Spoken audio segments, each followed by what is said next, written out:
This podcast is brought to you by Boss to Boss Productions, Intrinsic Marketing, and Hodgepodge. And welcome to Mack and Black Podcast. That's Mack. I'm Black, a.k.a. Oso Negro. The government happens to know me as Nick Russell. A.k.a. Two Scoops, too. Yes. We gotta do Two Scoops, yes, too. gotta throw the scoops in there, too. I'm like Triple H. You got many monikers. Man, Triple H got a lot of names. Hunter Hearst Hensley. And Hunter Hearst, Triple H, The Game, The Cerebral Assassin. I like it. That's right. We're going to add the a couple King more, of Kings. too. We're going to add a couple more. We're going to add a couple more before it's all said and done with. You know what? I want to say something, too, though, while I'm sitting here talking and I'm thinking about it. You know, I'm not the one to really buy things off of Facebook. Yeah. You know how you go on Facebook, they got those ads and everything? Wish.com. Yeah, For instance. However, I will admit, though, that I bought some not wireless, but they're like Bluetooth. There you go, Bluetooth headphones. And I feel like I got gypped at one point, but I didn't get gypped because they were like, oh, we need some people to test out these headphones for $7, pay for shipping.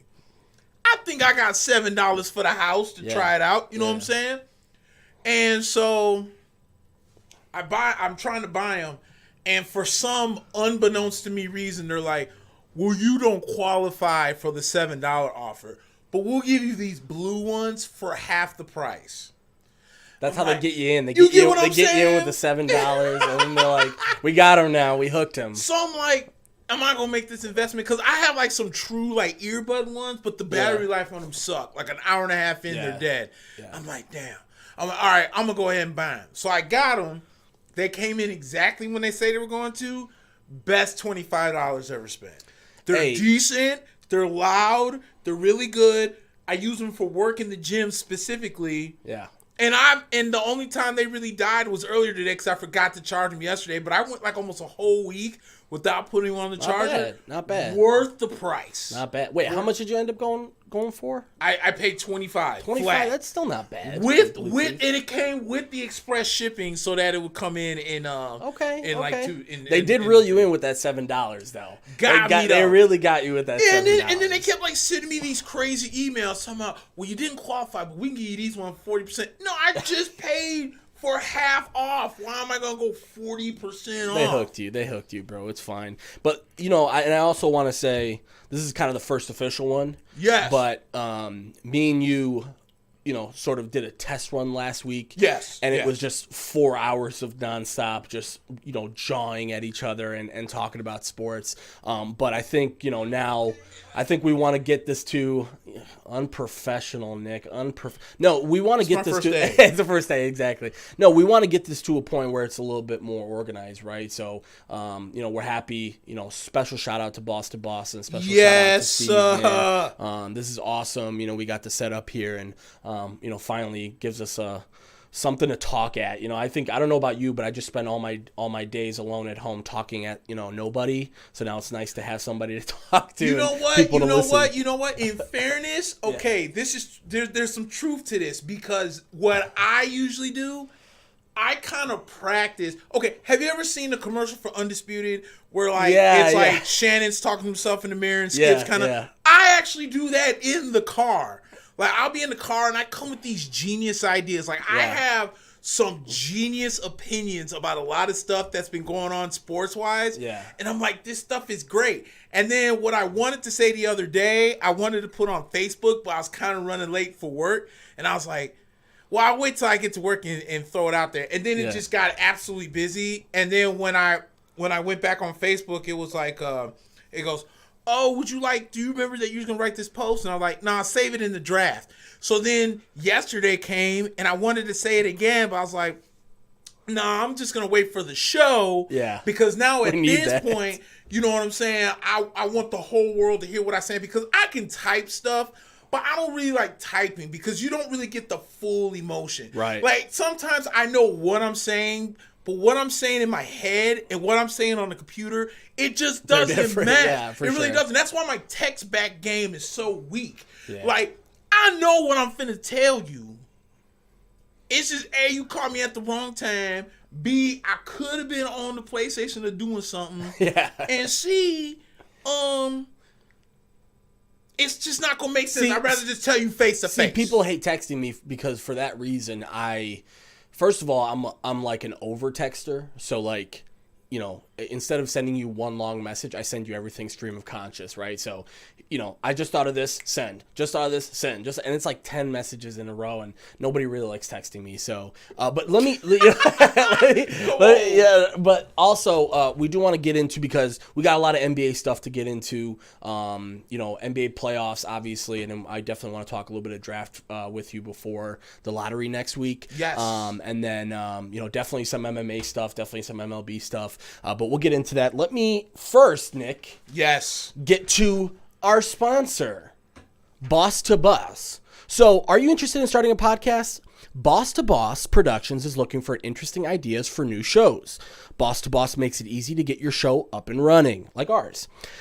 They handle everything from audio, video production and editing, logo design and branding, website design and hosting, RSS feed setup, scheduling, advertising, monetization, and much, much more. If you have an idea for a podcast or would like to advertise on a podcast with your product, such as this show, send us a message at bossedtoboss.com. That's bossed, BOSSED, the number 2, boss.com. So, it's funny that we're doing that sponsor read because, you know, we are one of the shows on Boss to Boss Productions. We talked about Steve. Special shout out to Steve and Boss to Boss because they gave us this platform, something that we definitely needed. So let me just jump right into it here, Nick. So NBA playoffs. Yes. Obviously, we had 2 teams that were eliminated. Yes. Since we last spoke. I want to start here with the Warriors and Rockets. Before you get into that, let me say this. If you guys are watching the camera and I jump crazy, please, it is because I low-key have the Yankees-Rays game here. We had to do and it. if we win today, we're officially in first place, and it's just going to enhance this podcast. He's not dozing off if he looks over there. No, I'm not dozing off. I'm just peeping, make sure everything's cool. I had the White Sox game on before you came, so don't worry. They already won. Being in Toronto, I know they suck, but they already won. Make sure so don't the worry. less East teams in it, the better. So. Exactly. So again, with the NBA, man, there's so much to dissect here, but I want to start off with Golden State and Rockets. Yes, I'd like to start off with still fresh on the mind from last night. So obviously, the Rockets came up short, very short. You know, the Warriors were shorthanded, and the Rockets really couldn't come up with enough. There was definitely opportunities for them all game and pretty much all series. You know, even with KD on the court, and they came up short. Tell me a little bit about what you think about that and what transpired yesterday. I was in this big ball of emotion. So I'm at work, right? Yeah. I'm at work watching the game. Hopefully, this doesn't get me in trouble. We're gonna edit that out. Yeah, it's live now, so now it's no. But you know what? Luckily for me, my drill manager is not a friend of mine on Facebook, so he won't know. Good. So I was low key finding a way to watch this game, right? And when it was over, I low key was disappointed for a couple of reasons. A, I really wanted a Game 7. B, I really wanted Golden State to lose to give Kevin Durant a reason to leave Golden State, right? Yeah. Okay, but then, as I'm sitting here and I'm digesting what I was watching, there's somebody low-key in Golden State who I give credit to what happened yesterday, and then there's a lot of people on Houston who I give credit of losing. Yeah. First off, yesterday reminded me why Giannis is the MVP of the league and not James Harden. Yeah. In Game 5, you're going to tell me that the MVP took one shot in the last 8 minutes of a ball game, especially after Kevin Durant went out. Kevin Durant going out in Game 5 should have been blood in the water for a shark, and you're just going into attack. And you did none of the sort. You're the MVP. You're the best. You're the best offensive player on Houston. Best player. You're going to tell me, yeah, without question. Well, no. Best offensive player, because James Harden's defense is trash.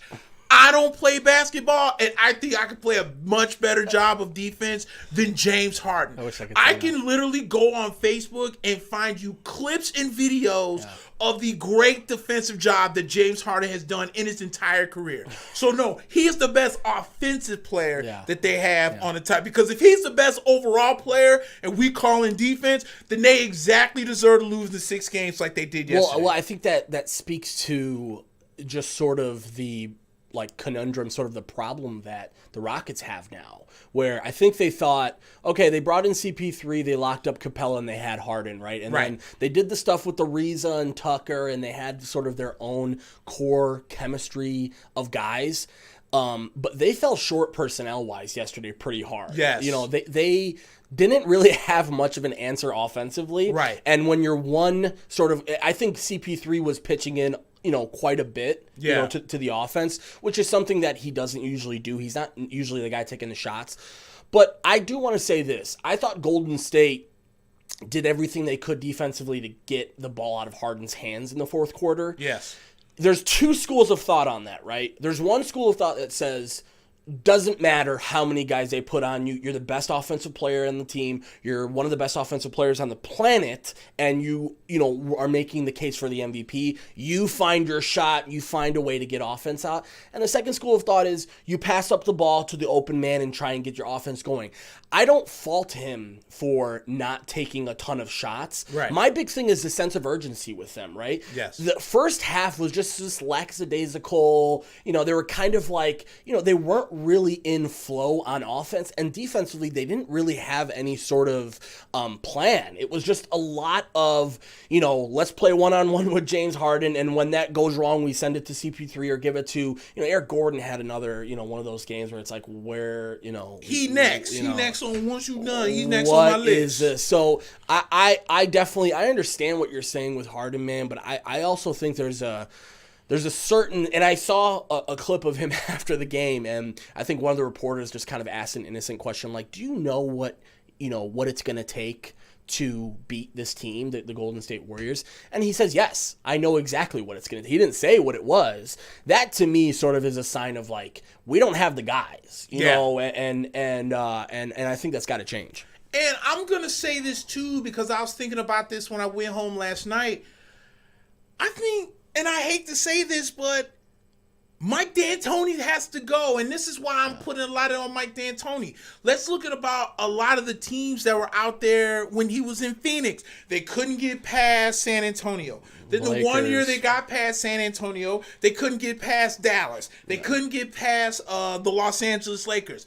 It seemed like every time they took 2 steps forward with that team, and this Rockets team, you would think per se is better offensively than that team was, and he could never get that team to the finals. Now you can't get this team to the finals. It just seems like with Mike D'Antoni, I think Mike D'Antoni would be a great offensive coach. I just don't see him as a head coach. You have to really bring in, if Mike D'Antoni paired up with Tom Thibodeau, that we know is a defensive genius, maybe they could somehow get past this. But at the end of the day, it's like Mike D'Antoni is that guy that can get you to the mountain. He'll tell you there's water on top, fresh ice mountain water, and you have to climb up to go get a sip. But he ain't helping you get up there. I don't got anything to help you get up there. He ain't got nothing to get you up there. You're on your own. And at some point, I feel like maybe, I know they're not going to do it because Mike D'Antoni has done a great job with this Rockets team. I still think Kevin McHale got an unfair shake with that, but it's whatever. But at the same time, though, the track record of Mike D'Antoni has not changed. Yeah. He can't win the big series. He can't get his team over the hump. And I feel that Houston is just too talented for them to keep losing games like that, especially when you didn't lost. You lost the Warriors lose Kevin Durant, and it's just like the 73-9 Warriors showed up. That's basically what happened. Yeah. Kevin Durant went down, and now all of a sudden Draymond Green's hitting threes. And now all of a sudden, and shout out to my boy Jeff who made mention of this yesterday. Notice that when Kevin Durant left, now all of a sudden Klay Thompson found his shot. Yeah. That's crazy. But the one person that and this is the funny part of this segment, as I see Tampa just took a 2-0 lead. The Yankees need to get it together. You know who I'm giving mad respect for what happened to the Golden State Warriors, and you're not gonna see this coming? Ayesha Curry. Let me tell you why Ayesha Curry is the MVP right now. She had Steph tight, ready. Bro, the timing of this story of Ayesha Curry completely baffles me. If you know me, you know that I'm a conspiracy theorist through and through, right? That's too. When you tell me something, I always read in between the lines because a lot of things just don't make sense, right? This didn't make sense. Steph Curry, Nick Wright, a couple weeks ago, or not even a couple, it was almost a few days ago, he had a good take on came out and said that we need to start holding Steph Curry, the greatest shooter in NBA history, accountable for having yet another crappy playoffs. Yeah. What happens a day after that? Ayesha Curry comes out and says, oh, I can't believe that other men don't look at me other than Steph Curry. So what happens? All the attention goes away from Steph, and it's now on Ayesha all of a sudden. Yeah. We no longer are talking about Steph Curry shooting, making no shots in that game 4, or missing that dunk in game 4, or anything that happened in games, the first 3 quarters of game, 5, how bad he was in those first 3 quarters, right? And it was still on Ayesha. And on top of that, he didn't have a good first half in yesterday's game. 0 points. I mean, and then his brother just happened to just drop 33 out of nowhere. Yeah. So now all of a sudden, you see what I'm saying? So I'm feeling like this, like I want me to have a wife that if I'm in a slump, she wasn't there though, right? It was only his parents that were there. I didn't see her. So he told her stay at home. We gotta, But I'm just saying the timing of all this to me just didn't make sense. And I'm not saying, I'm kind of saying it as a joke, but I'm not saying it as a joke. And I also because I think that maybe Steph's mind wasn't somewhere, and sometimes your wife knows you better than most people because you spend all day together. And maybe she came out and made that goof head story, because the last time I checked, it was a lot of people saying they wanted to holler at Ayesha Curry when her and Steph was cooking in the kitchen. That's why I wanted to say, honestly, this is sort of an overblown thing. It just kind of speaks to the way that the media works nowadays, which is like she goes on this Facebook show and says one thing, on an hour and a half interview, they take 2 lines and they basically make it this thing of like, Ayesha Curry wants people to holler at her. And it's like, I'm not sure that's what she said. Right. If you listen to what she said, she's kind of trying to be vulnerable on a show that's about emotions and it's women talking to each other, right? So to me, man, that just, that kind of shows the way that the media is a circus now. Yeah. And it's I do agree though, it took a little bit of, the storyline changed on the game because think about of that. If we took the Nick Wright route, right? See, this is why I'm not very happy about some of these shows being on too early. There's a lot of people that ain't awake when first things first come on. I think it's a good show, and sometimes you almost have to see the clips of it. You feel what I'm saying? You got to see the clips. But Nick Wright wasn't too far off. You know what I'm saying? And could you imagine if everybody and their mama started jumping on Steph Curry? Because think about it, this man's been shooting threes out of the gym for pretty much the majority of his career.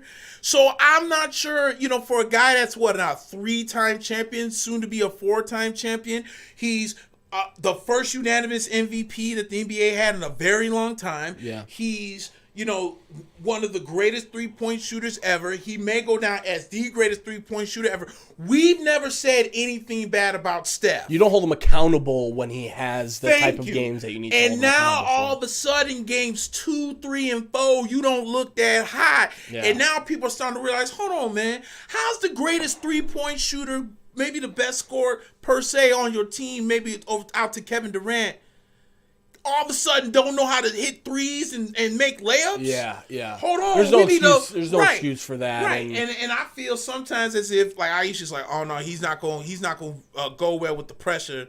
So let me do it. It's because for the last 2 days, Ayesha Curry has been like the meme queen all over the internet. The internet's always undefeated when it comes to... It's always undefeated. No, but also, man, I think that the thing that gets hidden in there is that, you know, the Warriors got comfortable, dude. Like, the comfortable nature of the way that they played over the last 2.5, 3 years has really shown its face the last couple of games, right?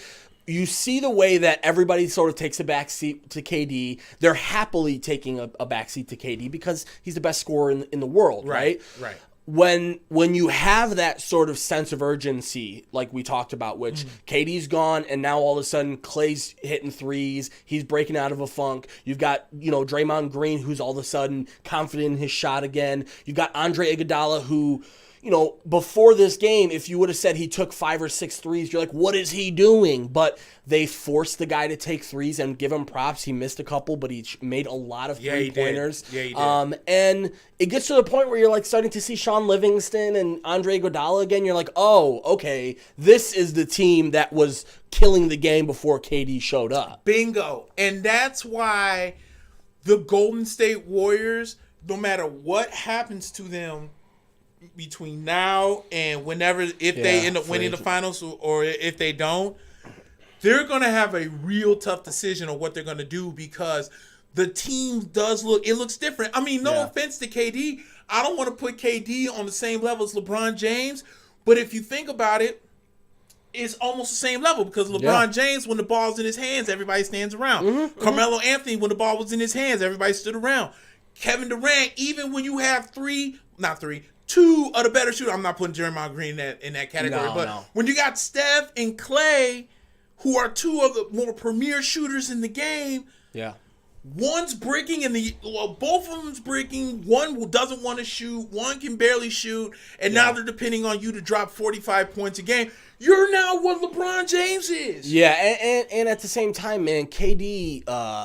I think a lot of people, they see him as the best player on the planet, right? And I think LeBron earned that name because he did so many things, right? He did, you know, he was distributing the offense, setting up the offense. He was scoring when needed. He was playing the defense. He was chasing down blocks. He was like, you know, being the guy that did everything. And KD's not that guy. KD is the guy that's like, yeah, he's athletic and he can run the floor and da-da-da, but he's not a one-trick pony. I don't want to say that, but he's a guy who is just a really amazing offensive player who gets by on defense with his length and his height and some of his athleticism. And you're starting to kind of see now the way that the team played the first 5 games of the series compared to yesterday. You saw it very clearly that the team had more urgency. I think the Rockets, part of the reason why the Rockets struggled in the first half, I think they were surprised by what they saw. I think they were ready to kind of come out and see this team that was Steph struggling and Klay struggling and Draymond's unhappy and, you know, there's nobody else other than Durant. And then they came out and they just said, yeah, we know that Steph's not shooting. We know that, you know, things aren't really working out with Klay right now. Klay kind of stepped up. He did a couple of other things here and there to get himself involved. But at the end of the day, you know, shooters shoot, right? So shooters are going to shoot. You can never leave Steph Curry out of it. Even, I think I was watching the halftime show or something like that, and I think Chauncey Billups said it. You know, the guy's still going to come out in the second half and take 15 shots, right? You know he's going to, so he's always dangerous. And I think Houston, man, you know,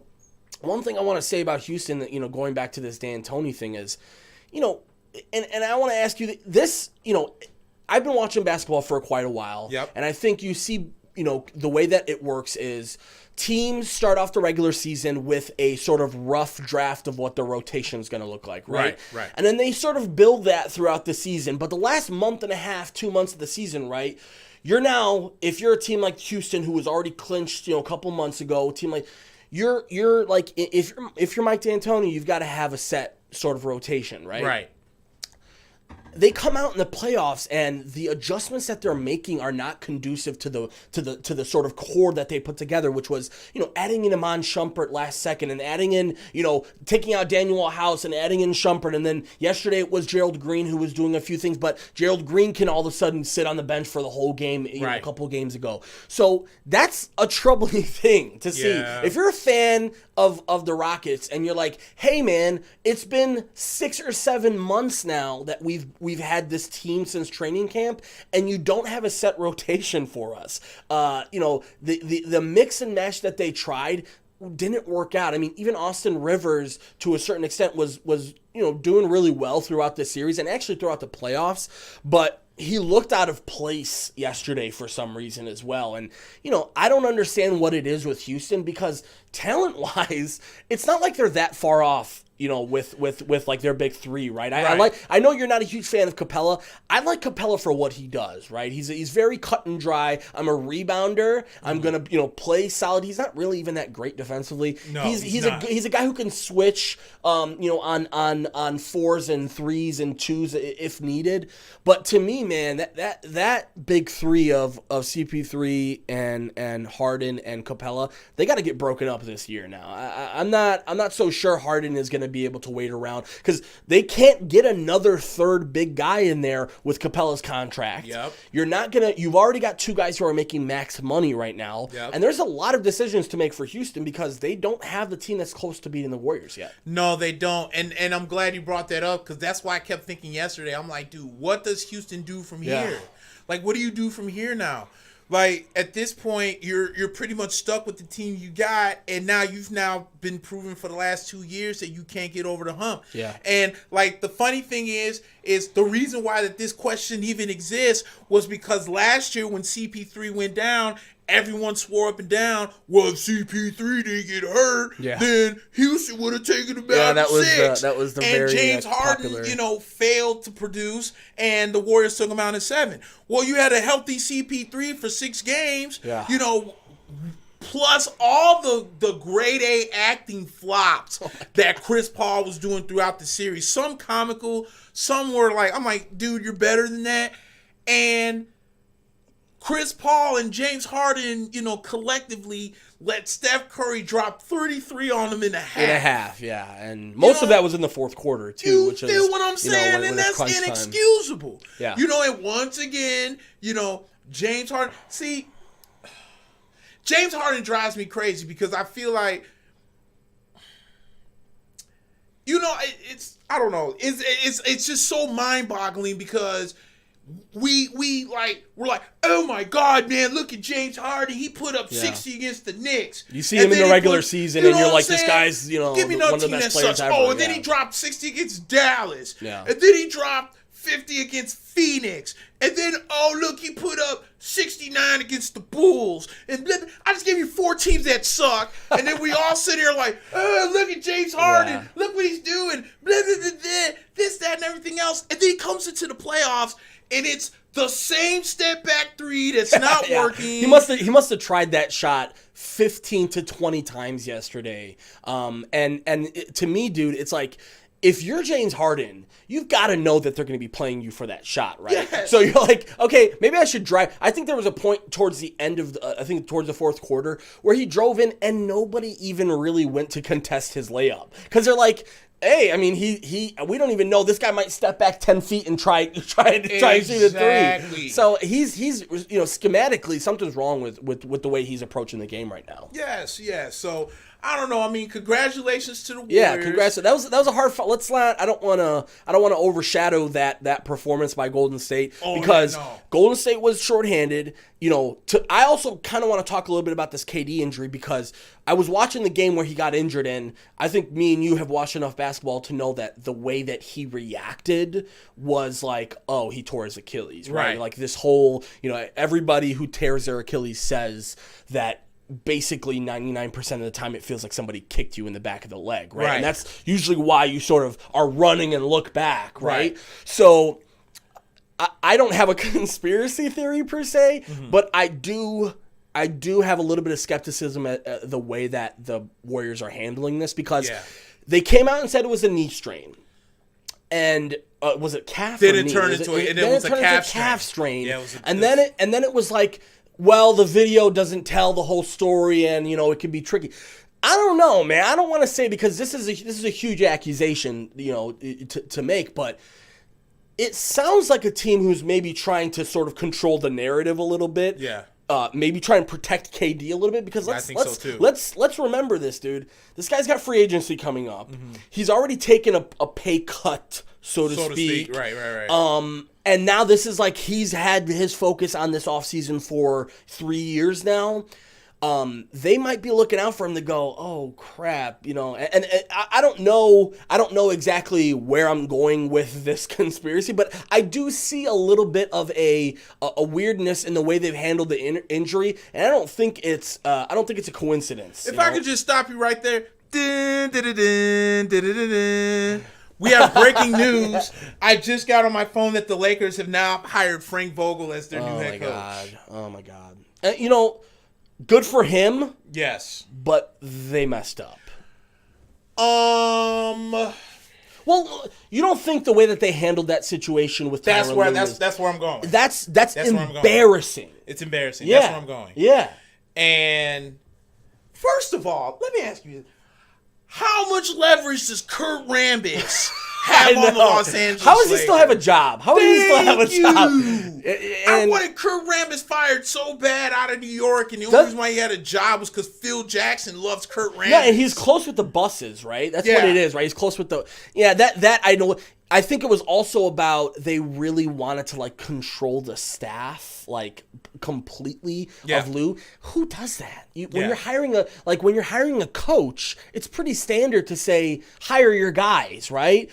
Do you love Kurt Rambis that much? I mean, and to be quite honest with you, I don't think the Lakers really have much personnel-wise. Right. I know that they've got money to spend, but do you really trust Rob Pelinka and the buses and these guys now, after you've seen the way that Magic basically, chucked the deuces on them overnight, right? And then you've got basically everybody around the organization saying this is a shit show. Yeah. That Rob Pelinka is basically sort of in his corner of the offices. You've got every other part of the operation in other corners, and there's no synergy. There's no sort of team planning about what they're going to be doing. Frank Vogel's an okay guy, right? I know he went from assistant to coach, and then now I think his most recent position was in the front office. Right. This is a guy that you got a coach in here, but at the end of the day, you had a chance with Tyronn Lue. I'm not saying Tyronn Lue is like Phil Jackson or anything, right? But at the same time, you got a guy. You made the investment in LeBron. Okay, you already invested in LeBron. I talked about this last week with you. I personally think they should explore trade options with LeBron.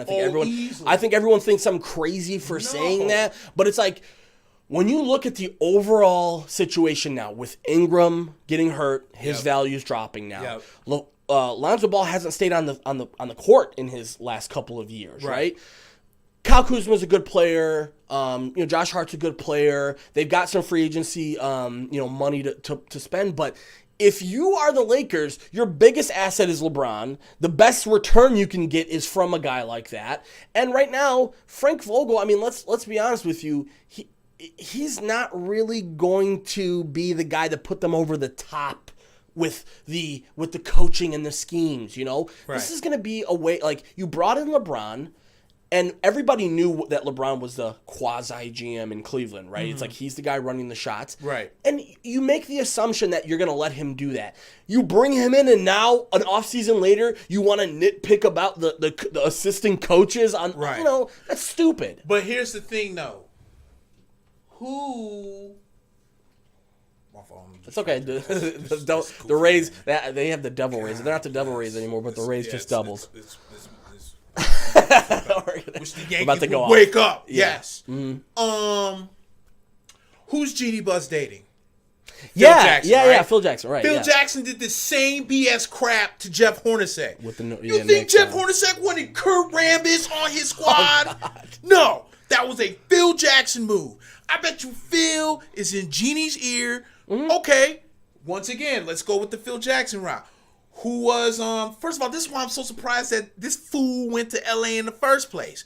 Because wasn't he flipping out about that whole posse comment that I think he blew way out of proportion?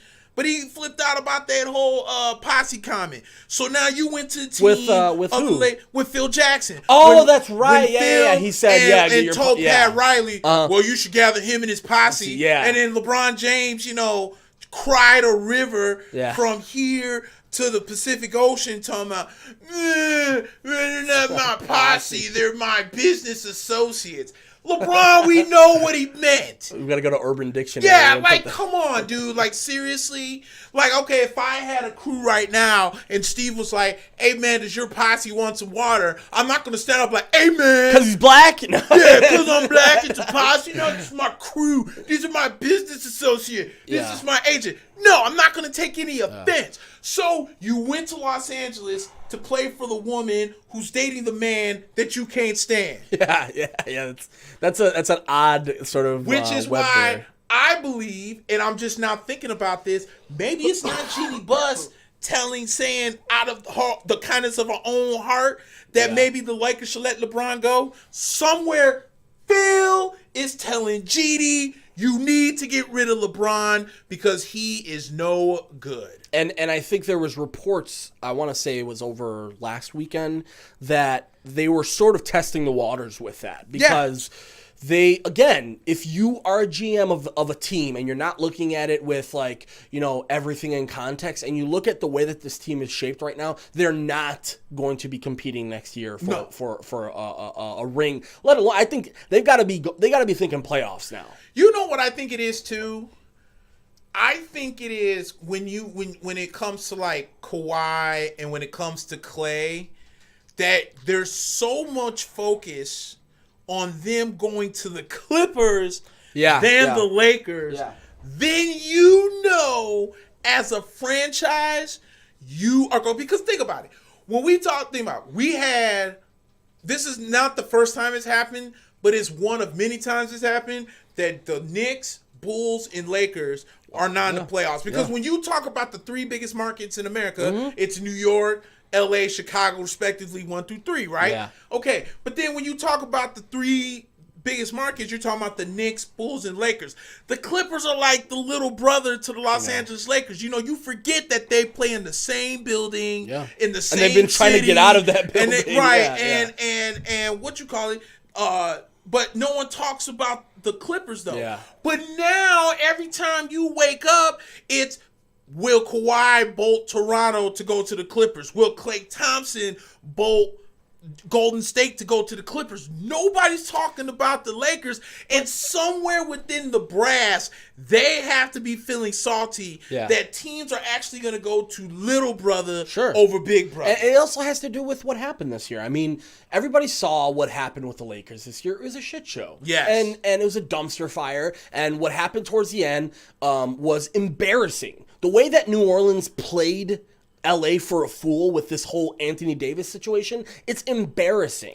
And on top of that, you have the Clippers who went out and retooled, brought in younger guys. They were sellers at the deadline, and all of a sudden they bring in Landry Shamet and they bring in like Zubac and they bring in a couple of other guys, and people are like, oh, they're probably, you know, packing it in. Next thing you know, 2 weeks before the playoffs, they're right in the thick of things and they're going to be the 8th seed. So it's a momentum thing too. And they have Magic Johnson to thank for that too, because I think it was the Zubac trade. They didn't even offer. Yeah, they didn't even. Why would you give what was your best bench player for a couple of old guys? Once again, it was to please LeBron. It's all about LeBron didn't even know. I mean, let's be honest with you. They brought in his name is escaping me right now. Muscala. They brought him in because they're like, he's a stretch forward. He's a guy who could shoot the ball. They didn't even use him that way. I was watching the games. I'm like, you're not even using the guy the way that you brought him in for. No. So what was the point of that? That to me is going to really unfold after the draft or after the draft lottery and then specifically after the draft, because you're going to start to see, I think they may probably be in like the 10 to 12 to 13 range right now with their pick. They don't have a great pick right now. Yeah, it's a deep draft. They're going to get a good player out of it and yada, yada, yada. But they've got some real big issues right now because, like you said, the Clippers have money. They have momentum. They have young guys. Lou Williams is really well respected throughout the league. And people love Doc Rivers, too. So next thing you know, the Clippers are players in this. You're going to have the Knicks who are going to be players this offseason for sure. And we talked about that last week. And you've got some other teams around the league now who have money to blow. And with you know, we're going to start to see the cap going up, and we're going to start to see some things that are going to sort of go against what the Lakers need right now, which is the Lakers are going to need to convince, and I still think Kemba, Kyrie, and maybe I don't think Kawhi would ever want to play with him. I don't think so either. I don't think Durant would ever want to play with him. I don't think so either. You know, I think maybe Clay, I mean, could you convince Clay to play second fiddle? Maybe. You know, right now, I think we talked about this last week. I think there's this infatuation with two max players right now. It's like, you've got to get two max players. And I don't think that necessarily makes you the better team anymore. Especially, they're not going to be able to trade any of those young pieces they have anymore. So you're going to have to roll with them next year, right? Yep. So you've got the young pieces. Go out and find a core. You know, find one max player. Maybe go out and spend on a couple of other guys that are going to be giving you, you know, certain things that you're missing. But right now, they've got work to do. And, I mean, we talked about it. Free agency is going to be wild this year, but I don't exactly think people are going to be, you know, chomping at the bit to go to the Lakers. No, I don't think so either. And I'm glad that monkey is now off the Knicks' back and it's now on the Lakers' back because for a long time, New York used to be the same way. You know, nobody wants to play in New York, and safe. Yes, 2-1, baby. 2-1. 2-1, baby. That's right. There's Rays fans. Okay, so there's Rays I know you're fans. You got a weird connection with Tampa Bay. It's very weird because, like, okay, so I'm just gonna give you a brief story. The brief story is a lot of you guys know I can't stand Chicago sports. Sorry. And the reason why I became a Bucks fan is because my mom, thank you, my mom, happy Mother's Day. Shout out to Mom. Bought me a Buccaneers jacket, and I used to wear it because my favorite color is orange. And them and the Bears used to be in the Central. It just worked. So I was like, that's right. They were in the NFC, Central. Yeah, when we were in the NFC Central before they made the South. That's right. And I was like, well, screw it. I'm going to root for the Bucks against the Bears. And the rest is history. So it's nothing that I can do about it. But I found all these Buccaneers fans through the power of Facebook. Yeah. And now 90% of them, okay, first off, screw y'all for the Tampa Bay Lightning for not even winning a playoff game because that screwed the Rangers draft up. Was so weird. And then further screw you for being Rays fans because we're about to take first place. So, right, they knew this was coming. You know, while they're like, Rays up, we won 20 games in a row, Rays up. The AAA Yankees are about to come and take what's theirs, and then when the big boppers come back, you'll get third place if you're lucky. That's only dependent on what Boston does. I've got to say, man, I really love what Tampa Bay has done over the last few years. I think they've got a really good system for what they do. Not to be a full hater, I agree. No, but also it is this big thing. The East is so crazy this year. Yeah. With the Red Sox, the Yankees, and the Rays might just be the top three teams in the league. We'll get into baseball in a second, but you got to remember, was it like 3 years ago when Baltimore, Boston, and Toronto all went to the playoffs? Yeah, that's true. Baltimore and Toronto, I think it was, played in the wild card game, and then the Red Sox were the AL East champs. So. Now let me translate because we're definitely going to get into baseball and some MMA later, but I want to transition so we can talk about the Bucks really quick because obviously the Bucks. Thank you, Milwaukee, for taking out Boston. Because now it's almost a surefire rock that Kyrie comes to New York. Yeah, and man, Kyrie, you know, this guy he's gonna be the new Durant this offseason because, you know, he made the mistake of maybe, you know, I have a theory that maybe he thought he wasn't on camera when he said that. Yeah. He was in like this kind of, I think it was like a season ticket holder sort of thing, and there was like maybe like people in the stands, and he was on the court, and he's like, yeah, I'm coming back. And I think he maybe just said it to maybe rile them up or something like that. I don't know.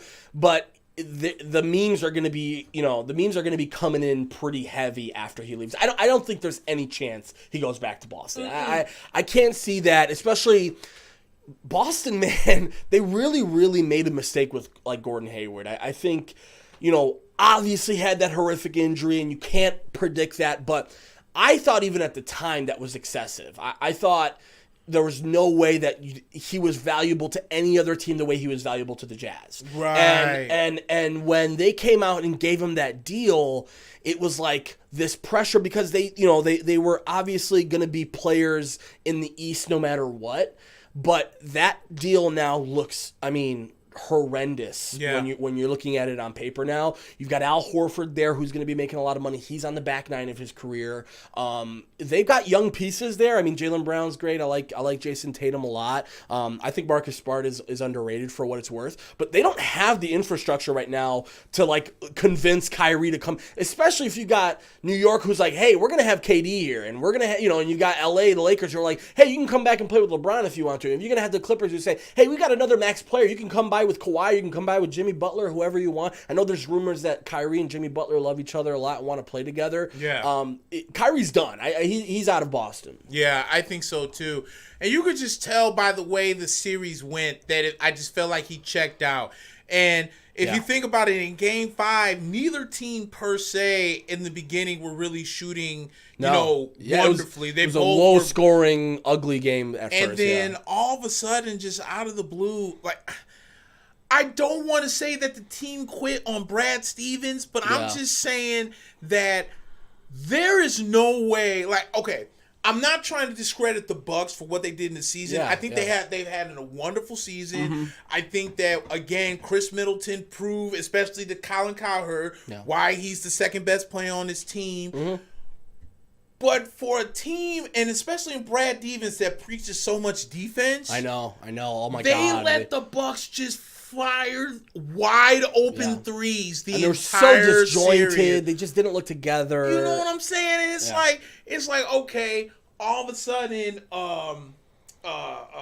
Brook Lopez is open for a three, and Giannis, who usually, I mean, he'll shoot threes. Yeah. But even he was wide open in threes. I know. And then you're just letting Chris Middleton, who's known for shooting threes, walk up and shoot threes. Yeah. And it just became a three barrage. Mm-hmm. And it's just like Boston didn't care. And then at the end, was it the end of Game 4 when Kyrie just walked off the court when the game was over with? Yeah. I just felt like he checked out at that point. He came out. He tried to win the game by himself. It didn't feel like a team effort. Exactly. And Boston, at the end of the day, it cost them the series. It cost them the game. And I just really think that Kyrie checked out. I think he's done too. I don't want to be the body language police because I give people crap for that a lot where they're like, well, look at the way that he's standing and the way that his face looks. And it's like, I'm not big on that. But I think it was very clear that you saw the way that Kyrie sort of looked in the press conference afterwards and looked at, at some points during that game where,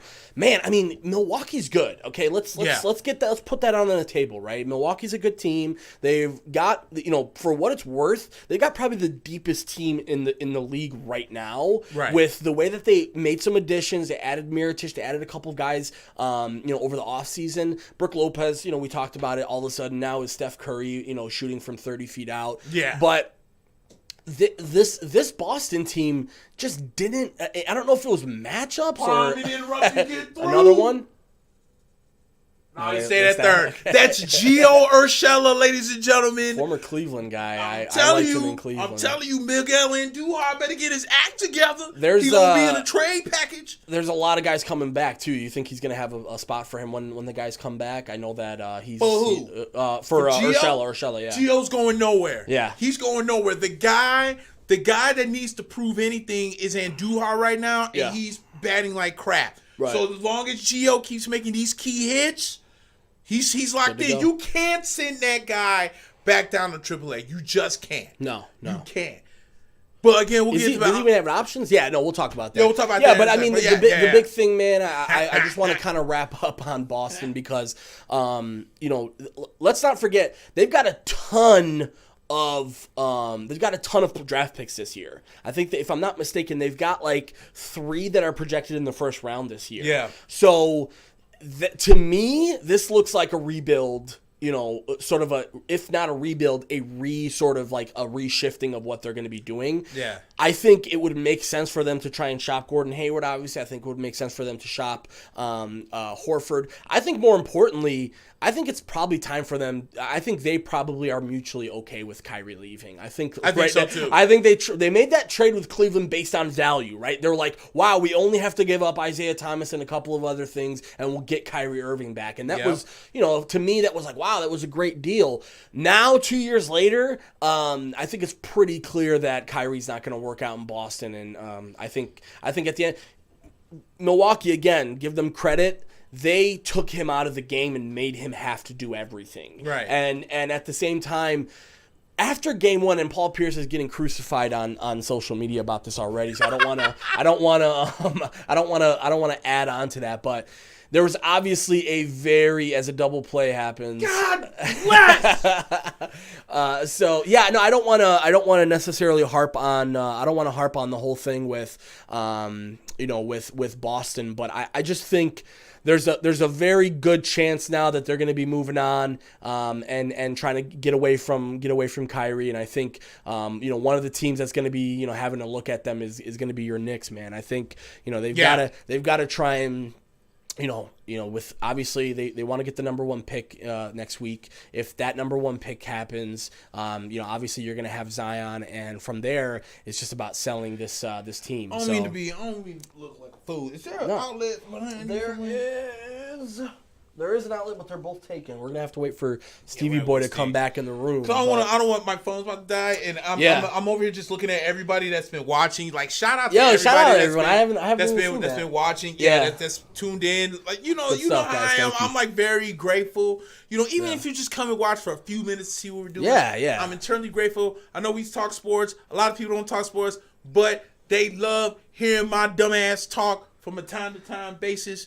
So. And it's also, man, I think I talked to Steve about this too. It's like the way that we talk about sports is not the way that people usually are used to hearing about sports. It's like we're kind of getting into the nitty-gritty of things, and a lot of people aren't necessarily like, they don't find this brand of sports talk entertaining. I think, like, we talked about this kind of cookie cutter, Skip Bayless, the way that they do things. Yeah, dude. The thing is though, is, as I mentioned to you before, we're not both White Sox fans.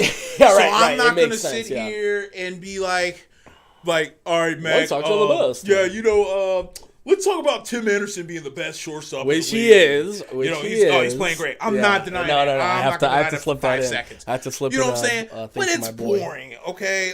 Okay, we're all going to have opinions. Yeah. Okay, fine. Are we going to sit here and just like the Bears all day? No. Controversy creates cash, and that's why I'm so glad that my New York affiliation will never die.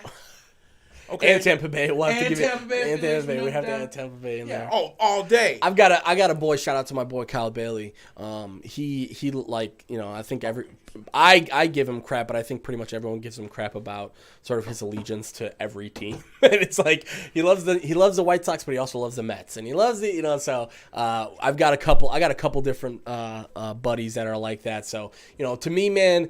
The Mets, I know. And it also goes back to, like, a lot of people do this, which is like, man, one of my favorite players is such and such, so I love this team. I know I did that with a lot of, like, Vlad Guerrero. I loved the Expos growing up because I love Vlad Guerrero. Oh, yeah. And I think Vlad Guerrero was so amazing. And then when he went to the Angels, I loved the Angels. And when he went to the Orioles, I watched the Orioles because I just love Vlad Guerrero. I think he was and speaking of Vlad Guerrero, his son was playing against the White Sox today and yesterday as well. And God, I mean, I want to say something because I don't want to come off rude, but he needs to get into shape, and I know that Vlad Jr.'s out of shape. Yeah, and to me, I know this sounds harsh, but the guy, I think they said he came in 30 pounds overweight in the off season. Right. And they gave him this kind of plan to come in and be ready, and he lost some weight. He still has some weight to lose.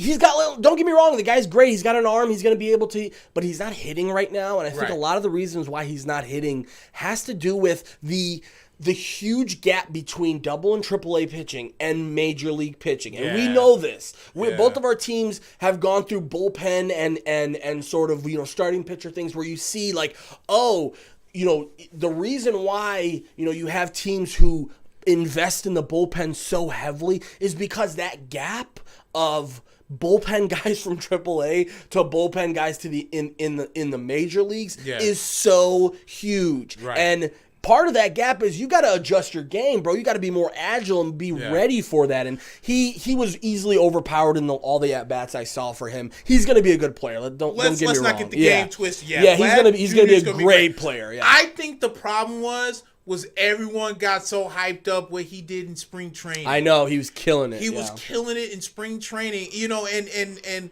not to veer back to the Yankees, but they do the same mess with Tyler Wade. Everyone's like, oh my God, Tyler Wade. He's so fast on the bases, and he's killing AAA and this and that. And then he comes up and he can't hit a two-seam fastball. His balls never get out of the infield. Yeah. But then, there was a point that was made is, what was bad with Tyler was that, he wasn't getting consistent at bats. So you're going to play Monday, you're off Tuesday, Wednesday, and then you come in on Thursday. That's not a way to get a rhythm. And that's the major leagues. At the same time, it's like, I don't like when people bring that up because it's like, this is the way that the game has been played for 1,000 years. Right. Okay? That guys get called up from AAA and play the same day. Right. And then they get back down to AAA the next week and they're expected to be ready to go. So I'm the same way. I agree with you. I don't think there's any excuse, especially with the White Sox, man. We've got a lot of guys that are shuffling in and out of AAA, especially outfielders right now. Daniel Palka hit 30 home runs last year and then he started off the season 0 for 27. Right. So to me, dude, that's just crazy. But I know we got a sponsor. I don't want to take that up for you. I'll bust it out now. Bust it. All the services you need under one roof. You started a business because you believe in what you do. Let Intrinsic Marketing bring your product or service to the market. That's what they do best. Intrinsic has the services, tools, and expertise to make it happen all in one place. Services include web design, development, and hosting, everything you need to get online. Social media, comprehensive social media management services scaled to fit your needs, copywriting, blog posts, articles, sales material, press release, online copy, and more, and targeted ads, ad spends made simple, research, targeting, implementation, and results. Don't take our word for it. See for yourself. Visit intrinsic.chicago.com. That's INTRINSIC Chicago.com for more info. It's a work in progress. We're getting like gotta get back in the groove. I gotta get back in the groove. Man. We talked about it last week. It was 7 years. You gotta knock this out. Right. Me and you would have walked into the room and ripped the paper. It's like George Foreman coming back after retirement. Because he was broke and had to beat Michael Mercer to win the championship of the world. Right. The man was flipping winded by the 11th round and still somehow managed to win by unanimous decision. I don't want to forget because I really want to talk about these 2 Game 7s with you. Yes, let's do it now. Yes, so we've got 2 Game 7s coming up on Sunday. Yes, sir. Obviously, the big one that that's kind of still fresh on the mind right now is Portland and Denver. Yes. That's obviously has been a great series. Yes. I definitely want to talk about that one with you first because Denver, to me, man, is a really, really interesting team. Right. And the reason why I think they're interesting is just obviously Nikola Jokic is, one of the like rising stars of the league, and clearly I think he's made a name for himself this year. I think he can even be better than what he is right now. I think you're looking at him right now in a developmental mode. Right. And I think we're forgetting this. Right. Especially with the rest of, Jamal Murray's relatively young. At the same time, they've got sort of pieces there that are, relatively young pieces. I'm really impressed with Jokic. I'm really impressed with this Nuggets team. I think they've got a real legitimate shot, not only at beating Portland, but I think they've got a legitimate shot against the Warriors, and I'll tell you why. I love the way that they play with pace. Okay. They are able to sort of slow it down when they need to, and they're also able to speed it up if they have to, right? Right. I love the way that they kind of work their offense in through Jokic, and everybody's sort of getting the touches.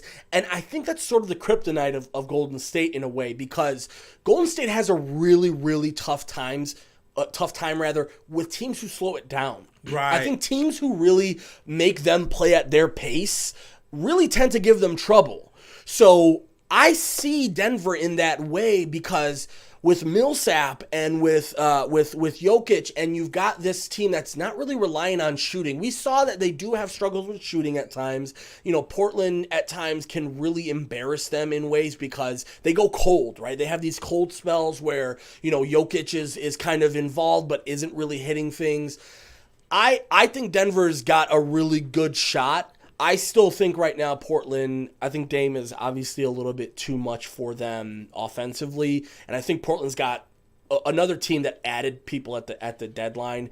Rodney Hood was huge. Ennis Cantor was huge. Yeah. They've got Collins playing really, really well. Yeah. He's still only year 2. Yep. They've got a really good shot. I really think that depending on the winner of this game on Sunday, it's going to really determine how the Warriors are going to see this Kevin Durant situation through, because they're going to reevaluate him next week and kind of see how he's feeling. But I think if Portland comes in, I personally think there's no way that Portland can beat the Warriors. And the reason why is because they play similar styles. Yes. And you can't beat Golden State at Golden State's game, So, first of all, who do you think has the advantage going into Game 7? I think Denver does because they're at home. Right. I think that's the most important thing is the fact that they're at home. Yeah. I think another thing too is I think if they have a way to neutralize CJ McCollum, then they have a really good shot. I think CJ. Now I'm not taking anything away from Dame. And what he's done. He struggled this series, to be honest. But CJ McCollum has been playing. It's so 2-1. CJ McCollum's been playing lights out. Over this series. He's carried them. He's carried them a lot. Yeah. And I think Rodney Hood had himself a really good game 6 as well. Yeah. I agree with you 100% on your assessment with Denver if they win Game 7 to go play the Warriors. It's a big because if, they're not right because they're really not a team that's. First of all, you're right. They're not a team that's going to go up and down against the Warriors. They're not a team that's suited to go up and down against the Warriors. No. And I think that Malone is such a good coach that if he notices they're trying to, time out, slow them guys, down. Let's slow this down. Yeah. You know what I'm saying? And I think Jokic is going to give them more fits to a point to where they're almost going to have to depend on Andrew Bogut, I think, a lot. Yeah, especially defensively. Right, because the thing, that was the thing with Houston. Houston, once Capella was out and they went small, Golden State's, okay, yeah, we'll go small too. Sure. Yeah. And I feel like our small lineup is better than your small lineup. Mm-hmm. And for the most part, it showed. There were times where Houston showed, brilliance. PJ Tucker was playing bigger than he should have. Stuff like that. But now, if you're Golden State, even though I feel like you have confidence against both teams, I would almost think that you would almost hope to God that Portland wins because they got their number. They've got Portland's number. We just tied the game, yes sir. DJ LeMahieu, baby, former Cub, 2-up. Former Cub, former Rocky. When they signed DJ LeMahieu, of course here come the Yankees hater. Well, watch his home run total go down because it's Colorado. Blah blah blah. Man, DJ LeMahieu's the best hitting Yankee per se for. Consistently throughout the year. At this point. You know what I'm saying? So 2-up. That's what I'm talking about. But back to basketball, I think they're going to play Portland because they know that Portland's going to go up and down. For sure. Yeah. They're going to go up and down, and Golden State knows that they can outshoot Portland unless somehow the hand of God touches Dame and he snaps off for 7 straight games. That's the huge part is you almost need Dame to go crazy for the whole series. And obviously you're seeing it this series. He had a great series against Oklahoma City, no taking away from that. But I mean, this start to this series against Denver has been rough for him. I think he's forcing a lot of shots. Yeah. I think he... I don't want to say that the pressure of being the hero against OKC sort of, starting to get onto him, but he doesn't look like he's in the flow of the offense anymore. I think since McCollum has been carrying them, those stretches, I think he kind of looks up and says, I've got to step up. And I think we talked about this last week again, where there was points where he kind of looked at Terry Stotts and says, I got this. Right. And then, just sort of tries to grit through it.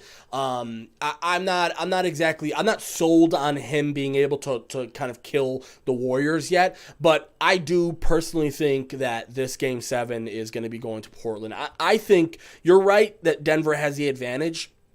I just think right now Portland has more options. Yeah. And I think Denver, a lot of what they do is, systemic. Are they fighting right now? Yeah. Here goes the Tampa Rays on that BS. LeMahieu gives up the home run, and then I don't know who this is that's pitching, but they just hit Luke Voigt, and you know CeCe Sabathia ain't feeling that. He's not feeling that. He'll go out and throw hands. So here we go with the Tampa Bay Rays. You know, now all of a sudden you want to be relevant. That distracted me. They had Big CeCe outside. Remember, the Undertaker used to say when he was wrestling, you know, I'll make you famous. Yep. Keep on playing. CeCe finna plunk somebody. As soon as he feel like he done, he like, coach, just make sure somebody warm up. He's gonna be gone after the season anyway. Like, what are you gonna do? Yeah, right, exactly. He doesn't care. But do a 5-game suspension. Yeah, right.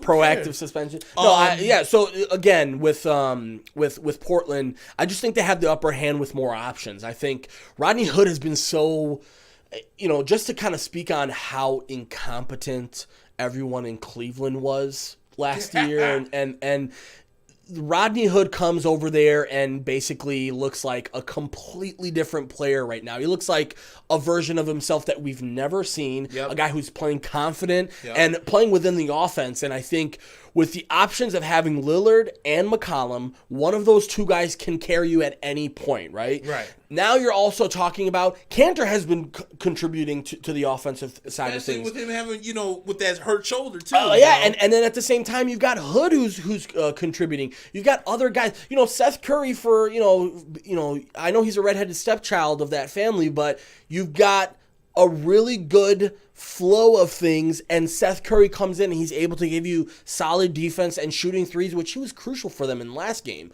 So I personally think Sunday's going to go to Portland. I just think right now, if you're the Warriors, you've got to be really, really hoping for Portland, like you said. Because if Denver wins this game on Sunday, we're going to be seeing a really, really competitive series, I think, with Golden State, especially if KD is out. But even, let's just say KD misses game 1, 1 and 2 even, you know, that is going to be enough to give Denver some life, because I really do think they have that formula. I've watched them a couple times in the regular season. Obviously, the regular season is different, but I've watched them play the Warriors in the regular season, and they have a game plan. Right. And I think that's something that Houston didn't really have. They had this sort of, we're going to do this and we're going to do that. But I think in terms of game planning, you never stray away from what you do, right? You know, hey, when it was Denver, it was this constant thing of Murray and Jokic playing a two-man game and getting the third and fourth and fifth person involved from there. It's going to really work against Golden State if they don't have Durant. Right. So that's why I think right now Denver would have the upper hand if they won, but I think Portland has a really good chance to take this in Game 7. Jamil says the one thing that bothered me about the series was CP3. Yeah. He had easy open shots, but would force passes to players on the outside. Great point. Many of these led to missed shots. Takes the easy bucket. Exactly. And you know what? With CP3, man, this is another guy who's kind of a goofball. And I think not even a goofball in the good. I think he's a clown. Yeah. Like, I straight up think the way that he handled, I don't know if you saw it during the game, but Golden State dribbles the ball up to the line and calls the timeout, and CP3 like steals the ball and runs down the court as if he's gonna lay it up. You know, you're a professional basketball player. Right. You don't know how to. He's always been sort of this like, you've seen the way he like mocks, like, I don't know if you saw, there's like a famous meme of Steve Kerr kind of laughing and looking at him, and he kind of laughs and looks back and then kind of sort of like looks back with a serious face. I did see so that. It's like, CP3, you're a clown, bro. Like, you're not even playing well, and you're still trying these like little antics, between plays. And at the same time. He caused a technical foul against Draymond Green on a flop. He's flopped though. He flopped the whole series. Way you're gonna sit here and tell me, okay, so the man is getting up, he's walking over.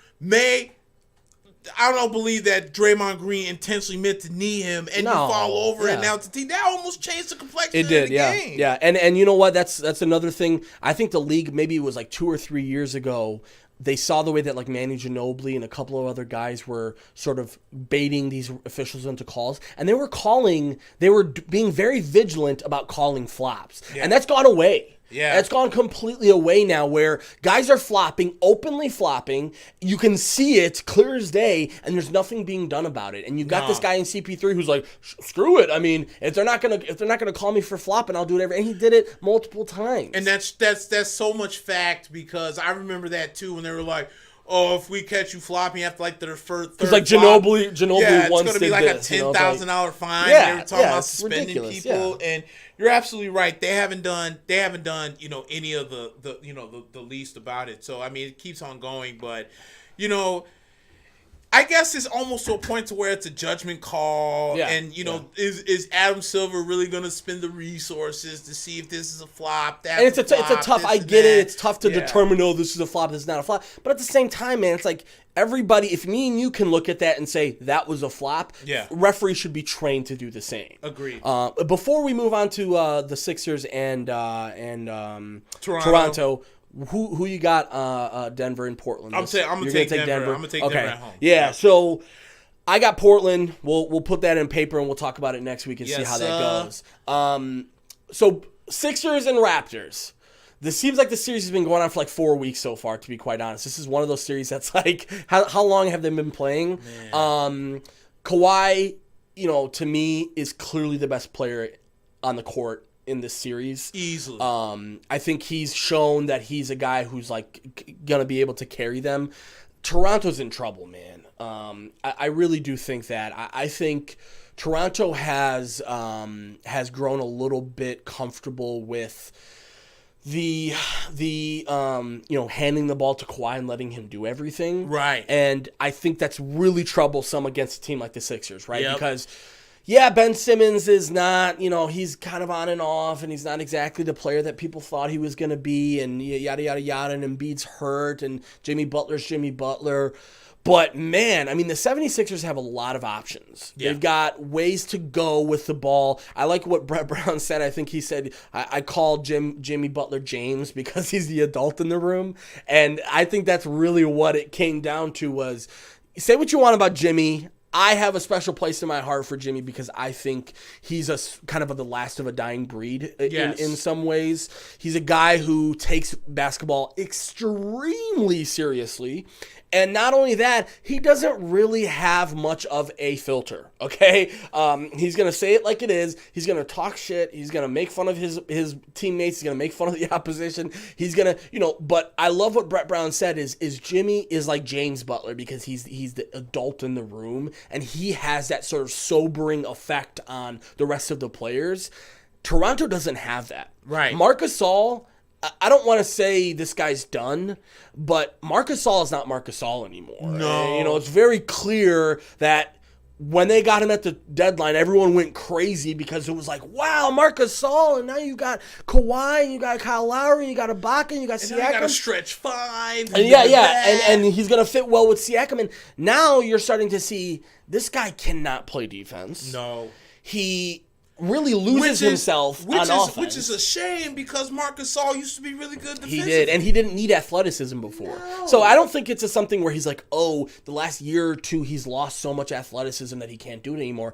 I just personally think right now they rushed this whole thing with. I think they probably would have been better off just leaving Valanciunas in there. To be quite honest, I think they probably were better off with DeLon Wright and Valanciunas and some of the guys that they traded to get Gasol. Because man, it's so painfully obvious when you watch that game against the Sixers. And let's be honest, the Sixers have had some lapses in this series, but it's a 7-game series, and I think that kind of is going to bring out some inconsistency. This 76ers team reminds me eerily of the 2004-2005 Detroit Pistons. With Rip and Chauncey. With all them, because I feel like the team went as well as Rasheed Wallace was going to let them. Right, yeah. As good as Chauncey was, big shot Chauncey and Rip, and Ben was the big guy, and Tayshaun Prince was kind of the young kid in the group. Yeah, for sure. Rasheed Wallace was the smartest player on the court. Yeah. And when he lost his mind, the whole team went with him. That's why they didn't win when they actually should have went back to the NBA Finals in 2007, I think it was, when when Cleveland got swept by San Antonio. That was LeBron's second or third year. Yeah. Cleveland shouldn't have been in there. That should have been Detroit. But why did Cleveland go? Because Rasheed Wallace lost his mind, kept getting teed up, wasn't on the court, and Detroit suffered from it. That's what this Sixers team reminds me of. Not so much of of Talent they're having any crazy Rasheed Wallace moments, but Joel Embiid is going to take this team as far as good as he playing because in Game 6 he had a wonderful game and they blew freaking Toronto out. I know. But in Game 5, people talking about, oh, this is the second best center since Shaq. This fool dropped 14 points. Yeah. I can't think of the last time a prime Shaq dropped 14 points. And he looked. The worst part about Joel is there's times in the game where he just looks disinterested. Yes. He just kind of like, you're like, do you even want to be on the court right now? Yes, exactly. And that's what I'm saying. I mean, for a guy that's so big and so talented and he, can shoot threes from time to time and gets to the rim and everything else, especially with this young crew, Joel Embiid is the guy that makes his team go. That's one of the reasons when he was going through the foot injuries, the 76ers weren't so quick to rush him back because they were like, well, you're the guy that makes us go. So if we have to suck for almost 2 years, he had a minutes cap. Exactly. Then we're going to have to suck for a couple of years, and it's what it is. Yeah. And that's where I think Philadelphia is going. Yeah. I'm with you with Toronto, though. I think it just became the Kawhi Leonard show, and I think it really started in Game 1 when Kawhi pretty much put the team on his back. Yeah. And they got comfortable. They were like, okay, real comfortable because Tobias Harris couldn't guard him. Jimmy Butler couldn't guard him. Yeah. And there was somebody else that couldn't guard him. And now all of a sudden you're in Game 7 and you're like, oh, crap. So Siakam's going to have to step up. Kyle Lowry, believe it or not, is going to have to somehow show up. There's somebody else. Marc Gasol, as you mentioned. Marc Gasol for sure, yeah. These guys have got to step up. It's in Toronto. So, I mean, it favors to the Raptors. To the Raptors, yeah. But the 76ers have beaten them there before. And it wouldn't be the first time they've lost a big game at home. It would not be the first time they lost a big game at home. So, but I personally would go with Toronto just based on the experience factor. Yeah, because let's not forget, let's not act like Kawhi Leonard has never been in this spot. Now, I know you've been playing with Tim Duncan, one of the greatest power forwards in the game. You were Greg Popovich. But his role on those teams was very underplayed. Let's be honest. I think a lot of people who watched that Spurs team were like, damn, Kawhi's like, he's an X factor. Yeah. And I think people who are casuals look at them and go, well, yeah, Tony Parker and he had Manu Ginobili, he had Tim Duncan. No. That guy was one of those guys. But you also have to remember that Tony's at the end of his career. For sure. Yep. And Manu was at the end of his career. Yeah. And Tim Duncan's at the end of his career. And Kawhi was still shining. And they swept the heavily powered Miami Heat. And Kawhi wasn't necessarily highly touted out of college. No. They traded up. They traded George Hill to get, I think it was like the 15th or 16th pick to choose him. So it's not like this is a guy that's like, come out at gangbusters. Yeah, he was just down in San Diego State. Yeah, just killing it, right? The whole world up. Exactly. I also, dude, I want to talk about Ben Simmons for a second because I'm really frustrated about Ben Simmons. Right. So I watched... I kind of did fall in love a little bit with Ben Simmons and his story. I watched his documentary. I think it's called One and Done. Right. If you haven't seen it, I would definitely suggest you go and check it out. It's a really interesting take on the role that college players play in the NCAA and how much money they're making everybody around them and how they basically make nothing on it. Right. That was the sort of overarching story of the documentary, but it kind of took you on a journey between, Ben Simmons being a world beater in Australia. His father's a former pro player, told him, hey, you're not going to be able to be, the player that you can be in Australia, so we're going to move you to the States. They move him to the States. He plays on an all-star high school team with D'Angelo Russell and a couple other guys. And finally, they show this hype that he had at LSU. And he didn't live up to expectations at LSU. I think we both know that. He didn't even make the tournament with them. I think he, had a really rough regular season, really inconsistent. But I think he was far and away the best player in the draft that year. Right. He got selected. I'm really frustrated with Ben Simmons because I think it's very cut and dry what you need out of him, right? The guy's not going to be a shooter. He's not going to be a guy that's going to be, a guy that's going to, make a shot for himself or be the guy, be the guy on offense. It's pretty clear what you need out of Ben Simmons, right? right? You need energy on the defensive side. You need him to be able to play, the type of defense 1 through 5 that he can. And then on the offensive side of the ball, like, this guy's got to start driving to the basket and start facilitating things more. And at the same time, he's got to start shooting the ball. Yeah. Like, the frustrating part for me is, like, the guy doesn't have a jump shot. I understand that, right? Like, we totally get that. You don't want to take, low percentage shots if you're not a good shooter. But you got to start shooting the ball, dude. Yep. You're getting in under 10 feet, and you're, like, looking around for somebody to give the ball to. They're letting you get 10 feet deep or 10 feet from the basket. Take advantage of that. Yeah. Run a little bit more. If you're the Sixers, run a little bit more, as far as fast breaks are concerned, and try and get this guy involved early. Yeah. Because it seems to me, and I know this is probably just, optics and me looking from an outside view, but it seems like when he doesn't start well, it's like he kind of checks out. Yeah. It's almost as if it's like, if he didn't have a good first half, you're not going to see him in the second half. That's got to stop. Yeah. Because I hate to break it to you, to him, but Jimmy Butler's probably going to be gone after this season. I think so, too. Tobias Harris maybe will come back, I suppose. JJ Redick's probably gone after the season. Next year, it's going to be like, hey, this is you and Joel. Like, Joel, this is your team. Like, you guys need to run this thing. So, he's got to step up. I have a sneaky feeling he will. I just personally think right now, talent-wise, 1 through 5, I think, the 76ers are exponentially more talented 1 through 5. But he's got to come out from the gates on Sunday and be the guy, and that's crucial. Let me say this about Ben Simmons. Ben Simmons, I think if there was somebody that could give Ben Simmons some pointers when it comes to the whole jump shot thing, would be Jason Kidd. Yeah. Because remember what they called Jason Kidd when he came out of California? They would call him Ace Kidd because he couldn't shoot. Yeah. He had no J. And then as Jason Kidd went along in his career, he became a better shooter. With the Mavericks, he was shooting threes and he was reliable. And became a big-time three-point shooter. And he was one of the reasons why the Knicks, back in 2012, with him and Carmelo and all the guys, became a 56-win team. Yeah, and that was a good team, but he really made that team go with the way that he ran it. Exactly. Yeah. And I think Ben Simmons could learn a few things from what Jason Kidd went through. I'm with you on that. Yeah. He is going to have to develop a J because we now play in the NBA where, I know Magic Johnson per se kind of got away with not having, the jump shot. Yeah.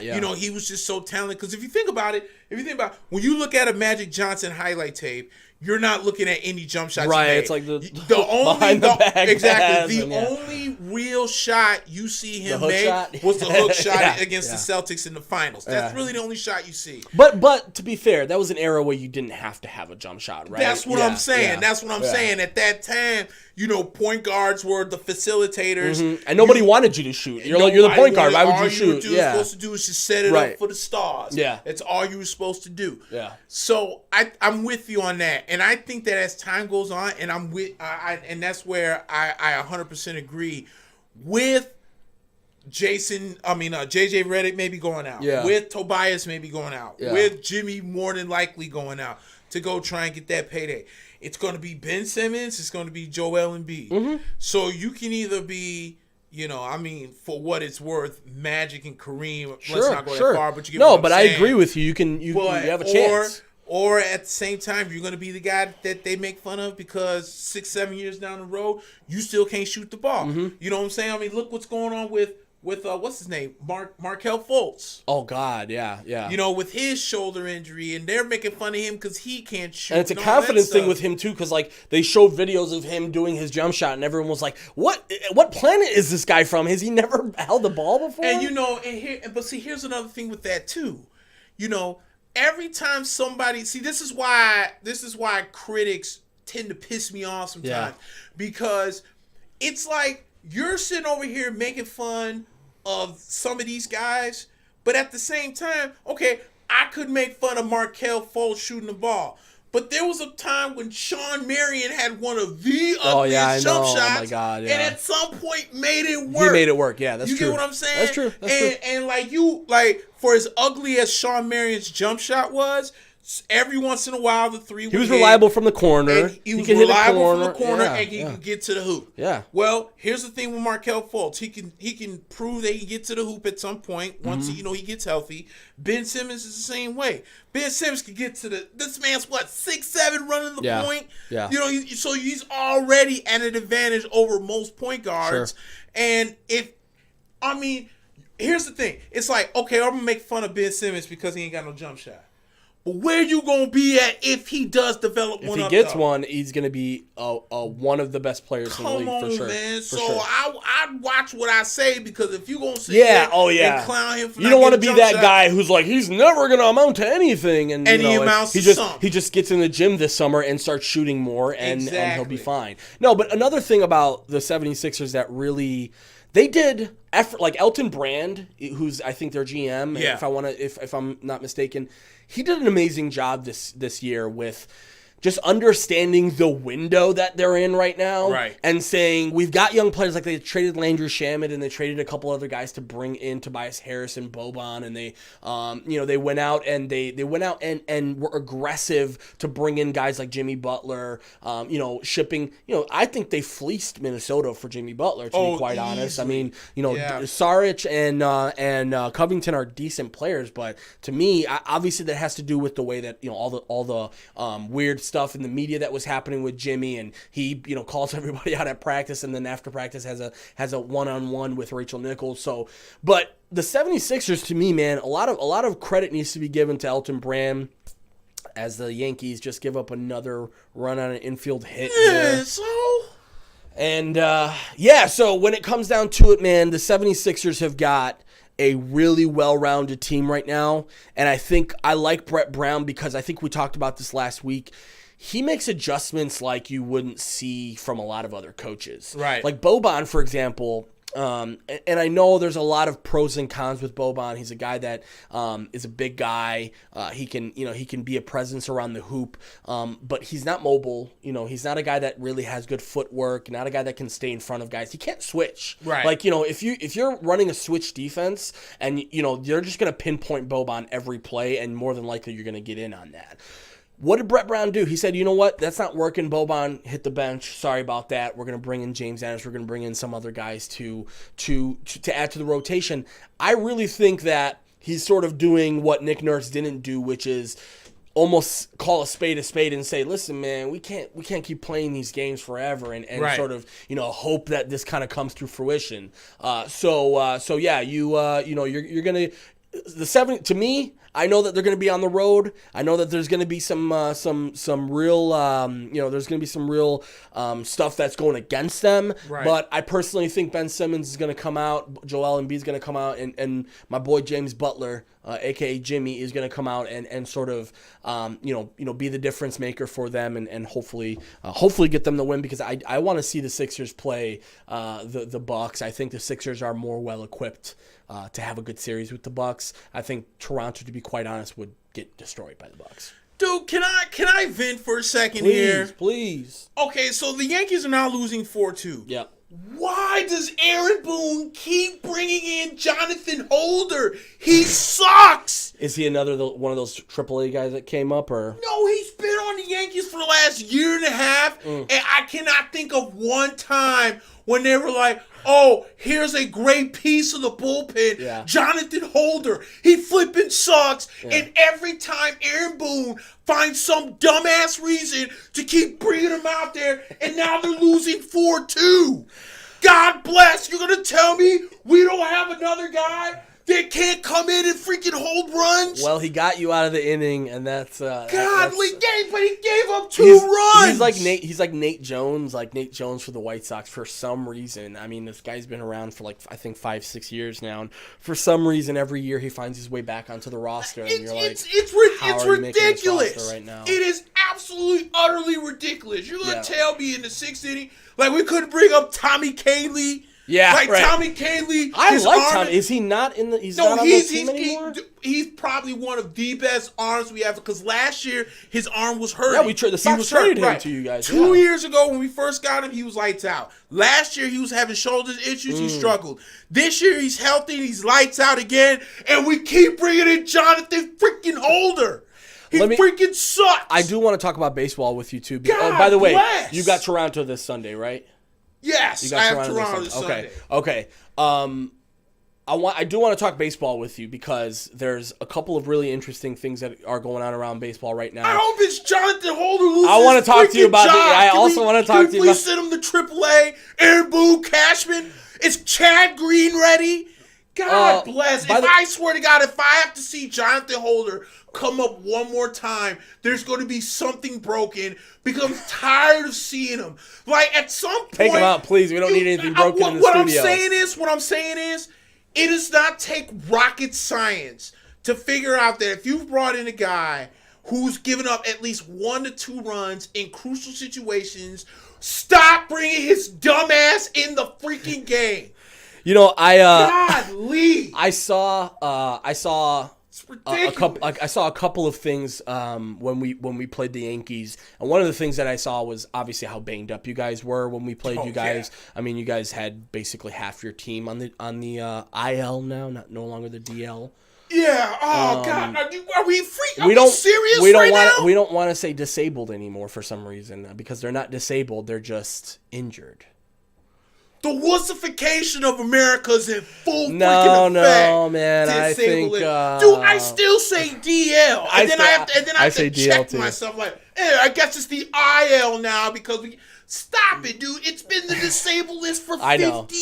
It almost made less sense to change it because it's been the DL for so long. You're almost putting more. If I say DL on this show, please do not get upset. I'll correct him every time it's the IL. Oh, my God, dude. Yeah. And speaking of which, because I'm on fire right now. Please, go. I'm glad you brought that part up because you know who really pisses me off? Who? I love Yankee haters. But I love Yankee haters of teams that haven't done squat. I know Marlins fans that have the balls to hate on the Yankees.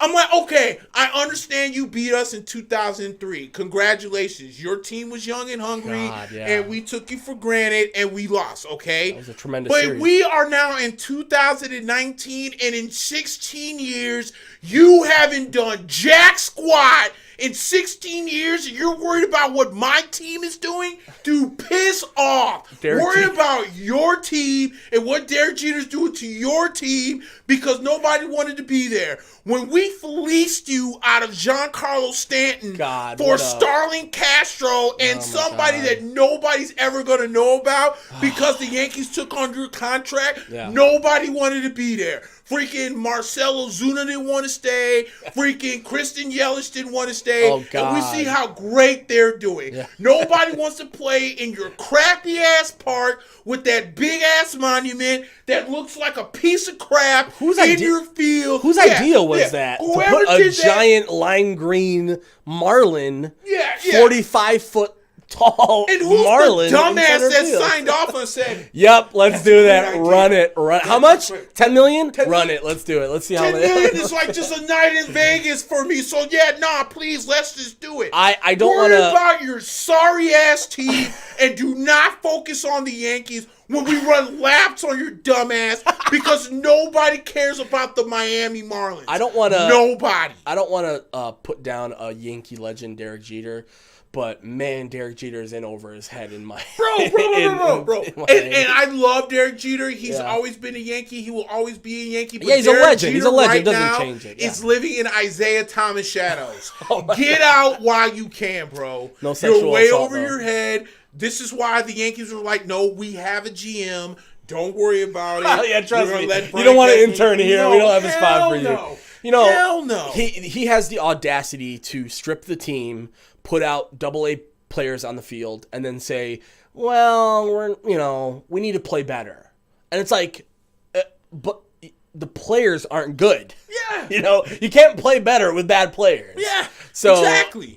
It speaks to a bigger issue in the league, honestly. I kind of want to talk about this with you because I really think the league right now is in a weird spot. I think I'm not sure when the next CBA is or when it should be coming up soon. Yeah. Man, there's going to be a lot of things that need to be thrown onto the table because the league is getting a little bit watered down. Fans are not really showing up like they used to. They're not paying money like they used to. And the product on the field, quite frankly, has gone down considerably since. I mean, I still remember the years of every year everybody was in it. You know what I'm saying? Yep. It was like this sense of, yeah, I mean, this year we didn't do well, but we're going to, we have one good off season and we're back in it. And that seems to be going away. Well, if you think about it, baseball is kind of like a horse race where it's like 1 3/4 miles. Sure. You're not paying attention to the race That's true. until they're coming into the last quarter mile of the race. Sure. Okay?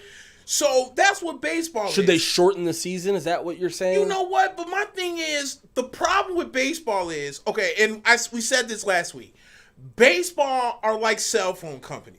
Right, yeah. Okay? Yeah. Sprint, come join us now. You can get a free iPhone if you get an iPhone. Blah, right, blah, blah, blah, right. blah, blah, blah. But what about the existing customers? Mm-hmm. I see T-Mobile. I've been with T-Mobile for, I want to say, at least a given 12, 13 years. Yeah. The bills paid on time. My phone works. They never come to you and say, hey, you want a free iPhone? Exactly. Where is my free phone? Why do I have to drop $350 to get the new S10 Plus? That's all I want. I'll probably have that phone for the next 6-7 years until the S17 Plus comes out, and then I'll probably be dropping $600 for that. But at least I have 7 years to save up $600. You want to bring in new customers, right? Well, that's what baseball's doing. Yeah. Baseball right now is, let's change the game. Let's make it faster. How do we bring in the young guys? Why don't you keep the old guys? Yeah. Because the people that are watching are saying, wait a minute, what in the hell is a shot clock? Yeah. Why do you have so many mound visits? That's because, once again, here we go with the Yankee haters again. The Yankees and Red Sox games take like 3.5 hours because baseball has always been a strategic game. That's the game. The only thing baseball needs to do is make it universal DH because pitchers hitting in baseball is the dumbest thing in sports I've ever seen in my life. And we've got to have a difference in the leagues. We'll make a difference, but I don't want to see a pitcher hit 4 times a game. Thank you. And the only reason why I'm such an advocate of this was because the Yankees used to have a pitcher named Chim-Min Wong. And Chim-Min Wong, for 2 years, won 19 games and run runner-up twice. Once to Johan Santana, and I, for the life of me, can't think of the other person in Cy Young. You want to know why his career derailed? Because he was rounding third base, and he broke his foot, and he was never the same. F-U NL Parks. And anyone that likes it, and here's the thing, like, people like to argue me, they're like, well, National League, there's more strategy. Like, you got a double switch. Nobody goes to the game to see a double switch. Yeah, nobody's at the game like, a double switch? You know what? Yeah. Oh, my God, Joe manages. Guys, put it in the book. Put it in your scorecard. Nobody gives a rat's ass about a double freaking switch. And there's no, to be quite honest, the strategy, like the quote unquote strategy that's in a double switch isn't that significant. No. You're taking one guy out, moving him in the batting order and putting, but also, I mean, look at it this way, like Pedro Strop last year, one of the best bullpen arms for the Cubs. He gets injured running to first. There's tens or dozens rather of players throughout the season who get hurt one way or another, whether it be jumping on the DL because of it.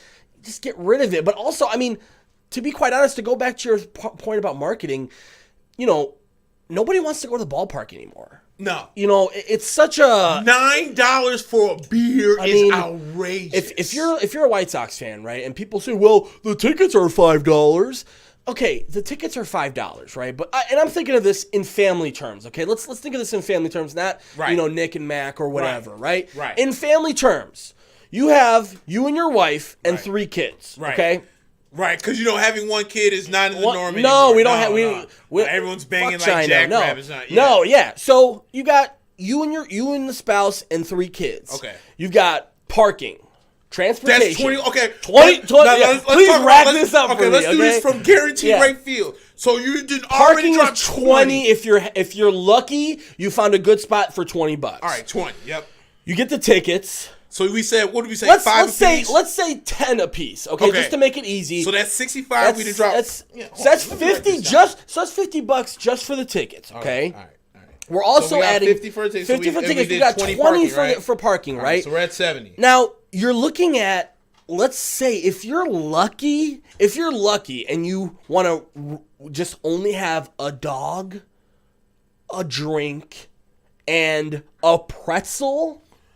That's still $20. Okay. Now you're right. $20 per person. So we're gonna go on a beer. Let's be super conservative. Let's be super conservative and say that every person basically has to spend $20 on just the basics of foods. We're not even including beer. So we're talking about 20 per person. We're talking about 20 per person because I'm talking. Let's say for example, $100. Your kids are gonna want apple, Cracker Jacks and this and that. And helmet nachos. Which let me say, those helmet nachos are pretty damn good. Oh yeah, they're $15 for the smallest one. Okay? But you get to keep the helmet. You get to keep the helmet. And you see these idiots who when I used to work with the White Sox, you see them washing it in the bathroom, kind of looking around like, I'm gonna put this thing on. It's like, oh God, you're a dork. But to go back to our point, you're looking at spending close to $300. Yeah, you're right. To go to the ballpark. The premium hot dogs there, which are the best in the business. They're really good. They're $8.75. $8.75. Unless you hit them on that. What is it? The $4 dog or $2 dog, which is still overly priced. True. You've got Dad and Mom want to have a beer. If you don't want to drink garbage, what I call drunk water. Yeah. You want to go to the nice and get nice beers. They're like $12 a pop. Yes. And you're like, okay, all right, I guess I'll have 2 beers. That's $25 you just spent on 2 beers. Plus tip. And they look at you funny, like, bitch, you're not going to tip? If you don't tip, they look at you like, bitch. Yes. So I only make $8. Yeah. So the MLB has got to wake up about the way, because now in their mind, dude, they're making money hand over fist. Yeah. They don't really care. No. When people from the MLB see empty stadiums on TV, or when they see the White Sox have 2,000 people show up for a day game in the middle of a snowstorm in April, they don't look and they don't blink twice because they don't really care. They're already making their money. Mm-hmm. It's got to be up to the teams during this upcoming CBA to really put the pressure on the league to make things easier. Oh God, that's Wade Boggs. I think when he hit his 3,000. And he kissed home plate. Good for him. Yeah. Shout out to It's Always Sunny in Philadelphia. My favorite episode is the Wade Boggs episode where they all get drunk on a plane trying to because Wade Boggs notoriously would get shit. Yeah, and Wade Boggs notoriously gets shit hammered before games and would have a rotisserie chicken or something like that. I remember about that story. Yes. My favorite is It's Always Sunny in Philadelphia. But yeah, to wrap that up, man. MLB's really got to do something about the whole focus on pace of play and speeding up the game is irrelevant. It's a joke. It's a joke. Yeah. It's a joke. So when if you're upset that the Yankees and Red Sox games go 3.5 hours, I got a great solution for you. Don't watch. Don't watch. Yeah. You get what I'm saying? So why I gotta suffer because these guys want to make bullpen strategic moves, right. And now we can't because you only have 5 more. Speaking of what you call it, unprofessional. Sorry, guys. We're sitting here talking. I only have 5 mound visits now, and then you're talking about that you can't do lefty on lefty specialists because they have to. It's stupid. Yeah. If it's not broke, don't fix it. There has to be something that Mike Trout just got a $400-some million contract. Jesus. That Bryce Harper got himself a $300+ contract. That Giancarlo Stanton, who kind of kicked a lot of this nonsense. Manny Machado got $280. I mean, it could be $300 too. Oh, well, wait a minute. He got a 12-year $320. The Yankees are paying $280 of that contract, which is why they didn't have to give up top-notch prospects. Because Brian Cashman ain't stupid. Right. He's like, and he knew the Marlins weren't gonna want to pay. Yeah. Hell no. He was like, they're like, look, we like Starlin, but we got Glaber coming up. Derek, what are you gonna do? Yeah. And Derek Jeter's like, damn, can't continue to pay this contract. Then why would you give it to him in the first damn place? Yeah.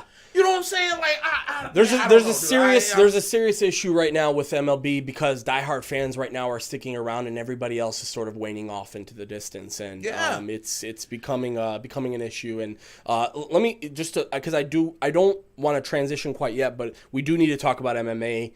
UFC 237 tonight. You're going to see Jessica Andrade versus Rose Namajunas. Anderson Silva's fighting tonight. Jose Aldo's fighting tonight. Clay Guida and BJ Penn are fighting tonight. So it's a pretty good card. But before they're fighting each other? Yeah, they're fighting each other tonight. It's going to be two old corpses. They're going to prop them up out of the graveyard. Why, dude? Why? Yeah. Well, I can tell you why, and it's money. Okay. You know what? Because I actually met Clay Guida one time. He's a nice guy. He's a really nice guy, and he's around Chicago a lot. But, the really sad thing about this is that, these guys, these legends of the game, and Clay Guida's in there, BJ Penn's in there, Anderson Silva's certainly in there, but they're only coming back and fighting because they made nothing when they played or when they fought. Rather. Yeah. And now they're like, man, I've got bills to pay and I've got a lifestyle to uphold. And I know Anderson Silva isn't exactly getting his ass beat when he's losing, but Anderson Silva is just He's not as dominant as he once was. Even against Stylebender, at some points, it felt like Stylebender was playing with him. Yeah. Where it was like, I'm not going to knock you out because I like you a lot. You might be right. Yeah. Because you saw, the big thing with Stylebender is his killer instinct, and you saw him buckle Anderson a few times and just kind of hold back. And to me, that was maybe, again, maybe I'm reading too much into body language, but I certainly feel like, at this point, you're going to start to see, we talked about Chuck Liddell and Tito Ortiz fighting and Chuck Liddell getting knocked out by a jab. These are guys that need to sort of hang the things up. 50 years after the fact. Okay, so who really benefited that fight? No. Can Tito they Ortiz both made $30,000. Right, can Tito Ortiz now go to sleep because freaking he beat Chuck Liddell? Yeah. But in the prime of your career when MMA was super red hot, you couldn't even hold Chuck Liddell's jock. Yeah. So now, after you didn't come back, you dated what's her name, Jenna Jameson for so long. And you got back in the news with that. You know what I'm saying? and now all of a sudden it's, I guess I'm going to fight Chuck Liddell. And Chuck Liddell's like, it felt like almost if Chuck Liddell was like, okay, I'll entertain this. Yeah. Because I'm a fighter, so I'll entertain it. And you get knocked out by a jab. That's why I called it the greatest fight that no one cared about. Right. Because it's 50 years after the fact. That's like if Lennox Lewis came out and was like, yeah, I wanna fight give me someone say Shannon the Can. No, Shannon the Can's still going. No, who did he lose to? You talk about Lennox? What was? Oh my goodness, I can't think of the boxer's name. They got into it in a press conference or in an interview. Are you talking about what's his name? I could see him. It's live, but still. Yeah, I can see him. But that's like if Lennox Lewis came back and was like, yeah, I want one more run at that. Nobody cares. No one cares. Sit your retired ass down. That's why you're at. That's why Tito and Chuck had to go to this golden boy thing of Oscar De La Hoya, who's all coked up and sort of still trying to stay relevant. They couldn't even get Dana White said that Chuck came to him and said, I want to fight, and Dana White refused. Part of that has to do with him caring about the guy, but part of that is like, yo, bro, we got a good product. We don't need 40, 50-year-old dudes coming in and jabbing each other to knock each other out. So, that's another thing to keep in mind is, these dudes now in the UFC, I want to say that like a couple years ago, the UFC was way at the mountaintop. Yeah. I think right now the gap has closed a little bit. I think Bellator is doing a pretty damn good job. I think PFL is doing a pretty damn good job. I certainly think ONE FC is doing a damn good job. Mm-hmm. They're bringing a lot of guys over there. And one thing people don't realize about ONE FC, they took Eddie Alvarez, they took Mighty Mouse. They're really big over there. They're like the UFC over there. Yep. So if you're a guy like Mighty Mouse who, lost to Henry Cejudo, did he lose the fight? I think so, but I think the decision could have gone his way. Right. He just said, "Screw it. I'm gonna go make my money, beat the crap out of these scrubs that they throw in front of me, and that's it." Right. So, with that being said, I'm sorry guys, I do have to get into another sponsor because we do want to talk about some MLB and we do want to talk about 237 as well. So, hey guys, are you moving or removing and do you need space? Hodgepodge of Chicago has you covered. Home, business, office, industrial, retail, or construction sites, Hodgepodge does it all. So we're talking about convenient pickup and delivery from and to your door with a 48-hour notice. We'll move your junk and keep it out of the waste stream. Secure storage in our own facility with 24/7 sensor-equipped monitoring. By repurposing, donating, and recycling the refuse we collect, we break the cycle of waste and help others in the process. Our professional movers will ensure that your possessions arrive safely at your doorstep, bonded and insured for your protection.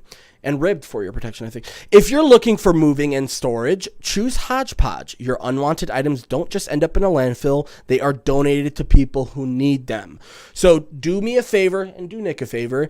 Go visit hodgepodge.com. I'm sorry, that's gohodgepodge.com. Again, go, hodgepodge.com.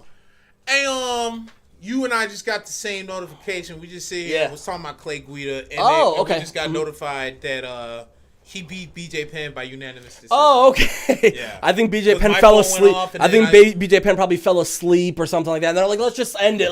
He won. Why, dude? So this card is actually in Brazil. So the interesting part is I really want to talk about this because I love Rose Namajunas. I love the way that she fought Joanna the last couple times she fought her and beat her really badly. And Joanna, to me, was the best female fighter in the world and one of the best pound-for-pound fighters in the world before Rose got to her. And Rose showed the growth in her game. She went from like this kind of like, this chick who could kind of, jiu-jitsu you and take you to the ground. And she can also, she was just kind of this scrawny thing to knocking out Joanna Jędrzejczyk, right? Yeah. And now she shows serious balls. If you're the champion, right, in the UFC, you got a lot of leverage. True. Especially new champions. True. So you're looking at it and you're saying, if I'm working for Rose and I'm looking at her and they say, by the way, Rose, the UFC called today and they said they want you to defend your title against Jessica Andrade and they want you to do it in her backyard. They want you to do it in Brazil. To me, any good person who's worth their weight is going to tell Rose, please don't do this. Yep. You don't want to do this because everybody who watches MMA knows that the scorecards in Brazil don't usually go the way that you think they're going to go. No, they don't. Let's just say that most of the Brazilian fighters tend to be looking a lot better to the judges than the non-Brazilian fighters do. But Rose said, yeah, I'll do it. I'll go to Brazil and do it. Against Jessica Andrade, who's, again, within herself. I mean, even if they were fighting in Rose's hometown, would be a tough fight for the chick. Yeah. So props to Rose Namajunas, first of all. I think it's going to be a great fight. I like Jessica Andrade a lot. I think she's got the type of pop that can really, put Rose out. But at the same time, man, the way that Joanna came out after her fight with Rose, and I think I want to say it was Shevchenko, and Shevchenko beat her and did it, pretty handily beat her. In my opinion, I think right now Rose has a chance to cement herself as a really good, one of the top fighters. But I think this is a trap for her in some ways. Right, I think Andrade is waiting for her to say, oh, yeah, you look really good in the media saying you will come to Brazil, and you look really good in the media, looking humble. But when you get in that octagon with me, I'm going to throw a hand. So that's going to be an interesting fight. I personally, I like Rose in that fight, but I wouldn't be surprised at all if Jessica came out with the W. Yeah, I'm with you on that. Man, dude, you know what? So I'm glad I'm back doing podcasting. Yeah. Because I sure used to talk MMA like you did. Yeah. And then, you missed a couple of events. For sure. Oh, my God. Then I feel like I fell off. Yeah. Like, I used to be breaking things down like you, who and everything else. I do agree with you on the Brazilian part, though. Yeah. that you walk a fine line. Oh yeah, being an outsider coming into Brazil. I'm definitely with you on that part, but yeah. There was some. Oh, isn't there a Isn't there a Bellator fight that's coming? There out is. There's a June Bellator 14th? fight tonight as well, and there's a couple really good fights on there. I know that MVP is going to be fighting. There's a couple of other guys that will be there. But Nick, I'm so sorry. I gotta pee really badly. Oh, man, Can you take this solo for a couple minutes? I'll be more than happy. First, okay. off, I just feel like I'm sorry, guys, but man, hey, duty calls. Hey, So when nature calls, dude, you gotta answer the charges. Exactly.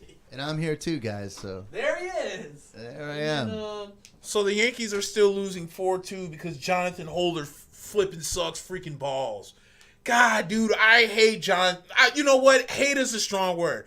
I'm not gonna say hate. Hate is a strong word, but I am gonna say that I strongly dislike that Aaron Boone keeps bringing his dumb ass into games, and it's why we're freaking losing. What do you think's gonna happen? What do you think's gonna happen with this game right here? Yeah. I don't know, man. If the Yankees can hold on, you know what? Here's the thing.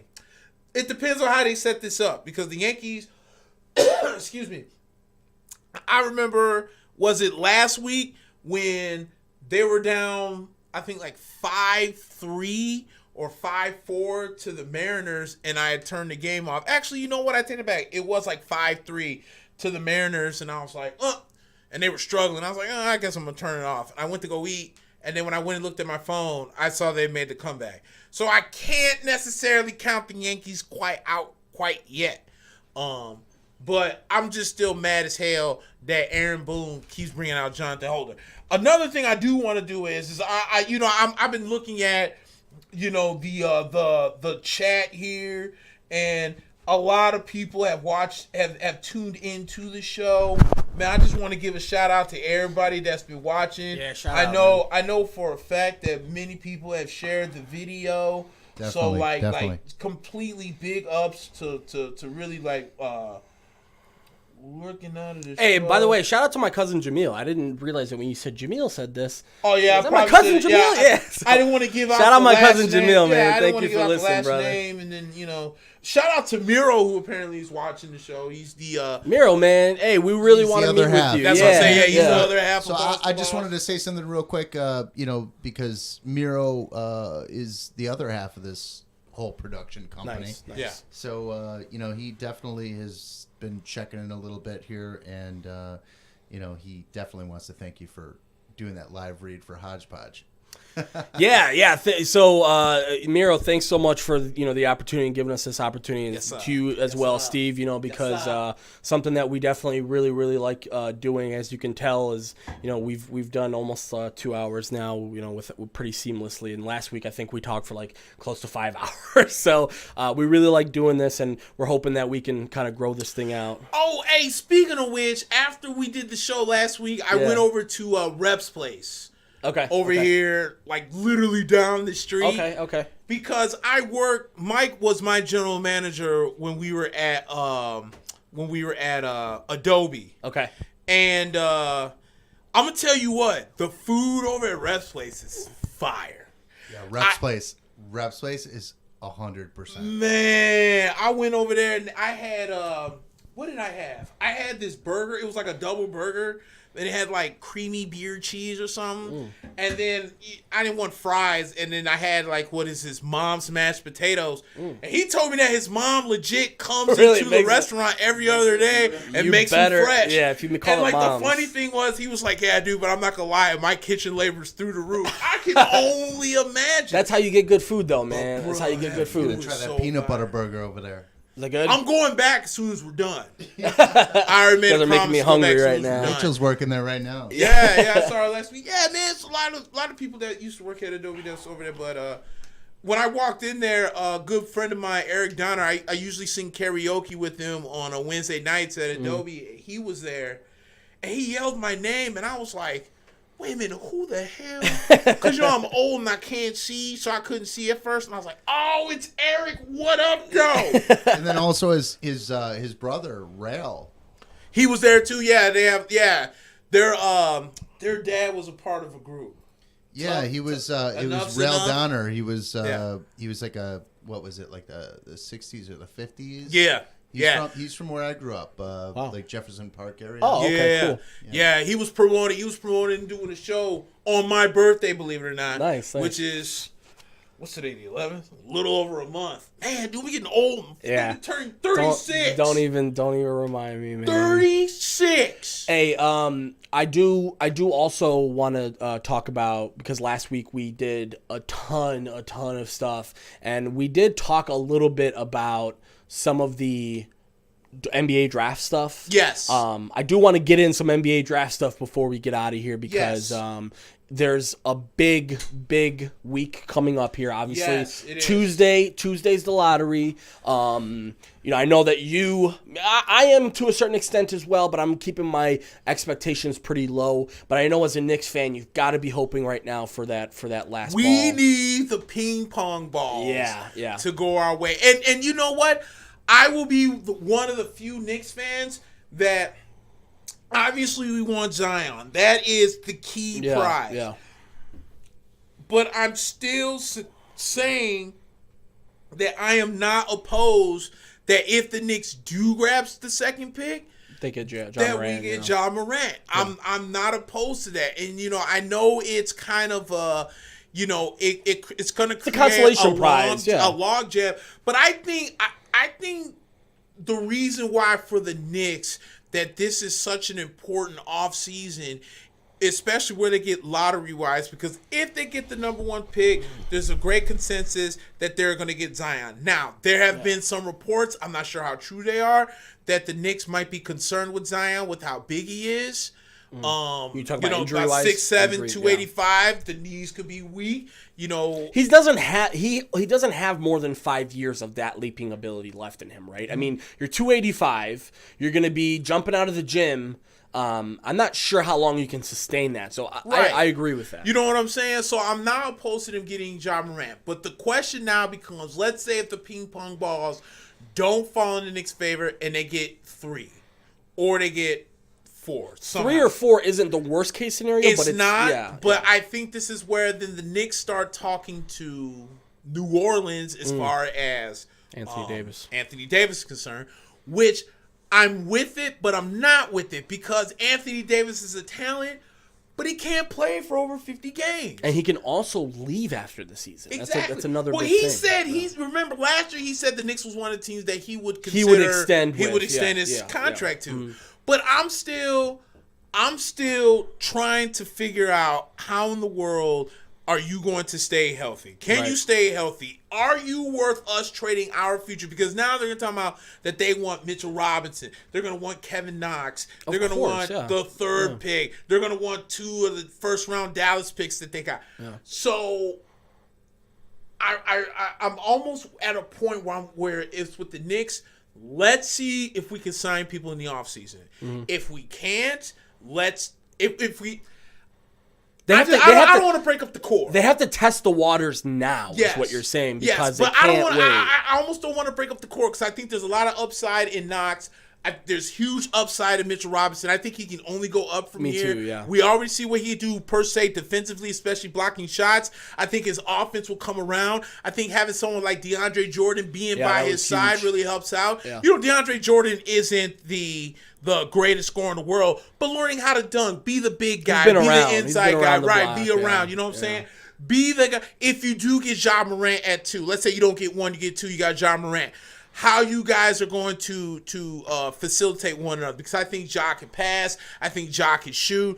He could, play defense. He can facilitate. He was just so good at Murray State, and I don't want to downplay, especially with them. The team maybe wasn't as good to be Florida State. Yeah. He was good enough for them to even be considered to even play against a premium team like Florida State. Yeah. So there's a lot riding on the line with New York because they put all their eggs in one basket. Yeah. KP wasn't patient enough to stay, which I think was personally, as much as I love Porzingis, I think he's going to rue the day that he wanted to leave New York, because I believe that, I think where KP got scared was that if the Knicks did suck and they did, go out and get Zion, that he would have to play the 5, and KP doesn't want to play the 5. That's true. And that's the same thing with the Bulls that we talked about last week, which is, I love Zion. I would love to have him, don't get me wrong, but that creates sort of an issue for you with Lowry and Wendell. And Lauri Markkanen is really blossomed to really be a he's going to have to be the guy. Yeah, exactly. Yeah. So so I think that's why I think, he went to Dallas. Okay, that's y'all problem now. Our problem now is let's now try and build this squad. Yeah. We got a couple of nice young pieces. I want us to get more young pieces. I almost kind of want to go half Sixers, almost half Heat, where I can trust the process with the young guys, but I'm going to bring in some veterans so we can speed up the process. Yeah. You get what I'm saying? Yeah, we talked about J.J. Redick and some of these glue guys that you can bring in that aren't max players that could really help your team out. And I definitely agree, especially with when it comes to, for example, Durant, okay? Yeah. Everybody knows, I think right now the big rumor around town is that Durant basically is going to the Knicks. And I think he and his people have talked about it, and he wants to be the guy, and he thinks that everything sort of played itself out really well, especially with the number 1 pick more than likely going to the Knicks here. I see this, especially with the Knicks, I see this as more of an issue with the front office. You've got to come out this year with a sense of conviction and say, this is what we're doing. Because, to be quite honest, I don't think the KP trade was as fruitful as it could have been for them. Right. They brought back Dennis Smith Jr., who's a good piece, but you're now, furthering the logjam. We talked about it last week with Moutier and Ntilikina and DSJ. DSJ, and then now you're gonna, if you bring in Ja Morant, you're basically a team with 4 point guards and no shooting guards. And if you're talking about bringing Kyrie in, where does Kyrie fit in that? Yeah. I personally, if I'm the Knicks, I'm going in all in on Clay and Durant, and I'm telling them, you guys like each other clearly. Come over here and build the Eastern version of the Warriors, right? Because you're gonna have Clay immediately slip into the 2 and be the best 2 on the team. Right. You're gonna have Durant immediately slip into the 3, be the guy that can teach Kevin Knox and be the guy that can be the number 1 guy for them. You're gonna have the opportunity to get Zion. If you don't get Zion, you're gonna have the opportunity to add a lot of other players. You have Mitch Robinson, you have DSJ. This is a team. I mean, I talked to you about this with you last week. This may be like the 2K player in me speaking, but this is a team that can transition next year into a playoff team. Right. They have that type of opportunity here. Likewise, I also think they have an opportunity to just go in different directions and really screw things up. I also think, it has a lot to do with what happens next Tuesday. So, it's going to take a good amount of digging because, like, for example, with the Bulls, would I love the number 1 pick? Absolutely. Are you kidding me? We would take the number 1 pick in a second. I'd take Zion in a second. Right. Does that create problems for you personnel-wise? Yeah, a little bit. Right. Because now you have to bring Zion off the bench more than likely. Or you have to bring Lowry off the bench. Either way, that's kind of a loss. Right. Zion's not going to play the 3 in this league. I don't think, if they do play him at the 3, it's going to be for the first year or 2 of his career. There's no way you're going to be able to get away with him playing the 3 for very much longer. So the Bulls are in that type of position, too, where they've got mainstays. Levine's going to be there. Otto Porter's going to be there. Lowry's going to be there. Wendell's going to be there. I would really, really, really love Ja Morant in this draft. I think he makes the most sense. I would be more ecstatic if we got the 2nd pick than we got the 1st pick. Yeah. Let's just put it that way, because we would have the opportunity to bring in Ja. I don't exactly trust Garpax, to be quite honest. I think knowing Garpax, they'll choose someone from Iowa State or something like that. Yeah, I really do think there's a couple of major decisions that are going to have to happen over the next few weeks, depending on what happens with the lottery. My boy Jeff said Kyrie and KD on the same team may not work as well as everybody thinks.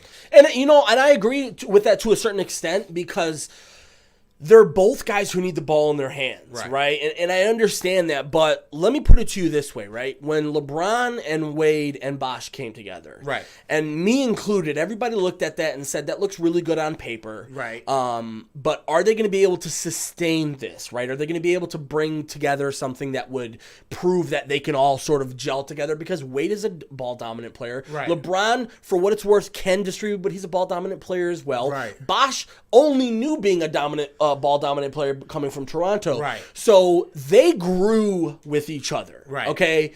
I think to a certain extent, and I've heard rumbles of this before, Kyrie and KD are relatively close. Mm-hmm.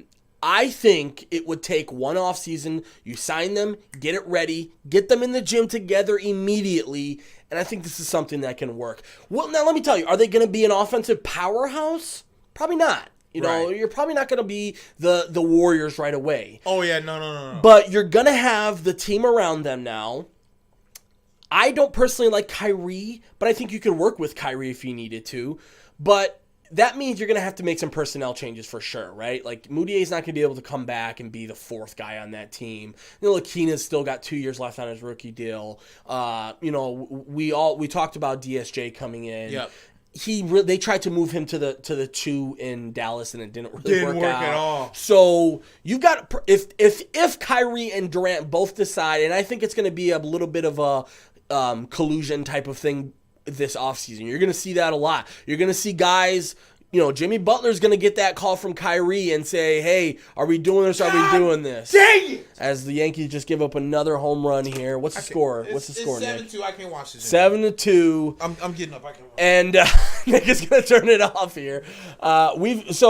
With that, we touched a little bit on the draft here. But you know what? My boy Jeff said they were willing to step down and let LeBron run the show. And that's true to an extent. That's because true to an extent, yeah. the funny thing is they were all like, you know, everyone kept asking, whose team is this? Whose team is this? You know, everyone's like, oh, it's not LeBron's team, it's D Wade's team, or you know, Chris Bosh was kind of like the third piece of the triangle. Yeah. You know, but he was like, what is it? He was like the small piece of the obtuse angle. Sure. You know what I'm saying? So you had LeBron, who's the bigger piece, Wade's the bigger piece, and then you had this little sliver of Chris Bosh. Yeah. Not trying to deny his talents. No, he was great. He knew he was playing third wheel. He knew he was going to go from the man in Toronto to being the role guy, but he accepted the role, and I think Jeff's spot on with that. So, and it's going to take a lot of that if Kyrie and Durant go to right. To but New I York, think also this isn't second year Kyrie. No, and this isn't second year KD. No, they've been around the block. This is a champion in Kyrie Irving. This is a champion in Kevin Durant. Finals MVP. You're talking about one of the best ball handlers, and when he decides to want to shoot the ball, efficiently, in Uncle Drew, and you're talking about one of the most premier scorers, if not the most premier scorer in the league right now, in Kevin Durant. So I think that now that they're seasoned veterans, they know the role, they know what's up. I think somehow it will work out. I think if you sit down with David Fizdale, you let David Fizdale kind of mend everything together. They all get on the same page. I think it's going to work out. But like you said, it's all about the selling point. Yeah. You know what I'm saying? And this is why I'm thinking that James Dolan maybe shouldn't be in these meetings. You know what I'm saying? I personally would just want the president. God, please, James Dolan, just take your hands off and go play in your band. Go to band practice. Because I'm just going to tell you what. Yeah. James Dolan in 2019, 2020, I'll even go up to 2021, do everything that has to do with your band and just sign checks. Yeah, leave the next one. And I'm talking with the Rangers too. Yeah, because he did. Yeah. I just saw a small clip of Caco. Yeah. With he just scored a sweet goal on Canada at the 19 U's. Yes. He looks like a man amongst boys. I'm for sure. telling you. And I'm not trying to diss New Jersey and saying that they have to go get Jack Hughes.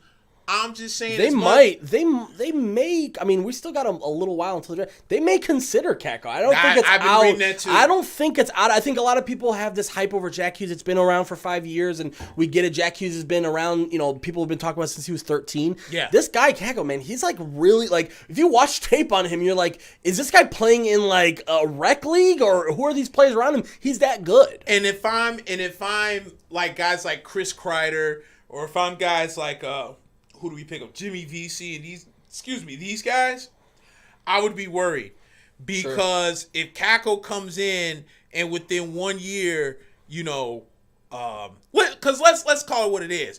The Rangers actually got off to a hot start last year. They did, yeah. Okay, they got off to a hot start. Now they cooled off considerably, but they at one point were tied with the Islanders for first place in the Metro, whatever. Yeah, I think we're in the Metro. Yeah. So with that being said, the talent is there when it's all put together. I think David Quinn is a good coach. It was his first year.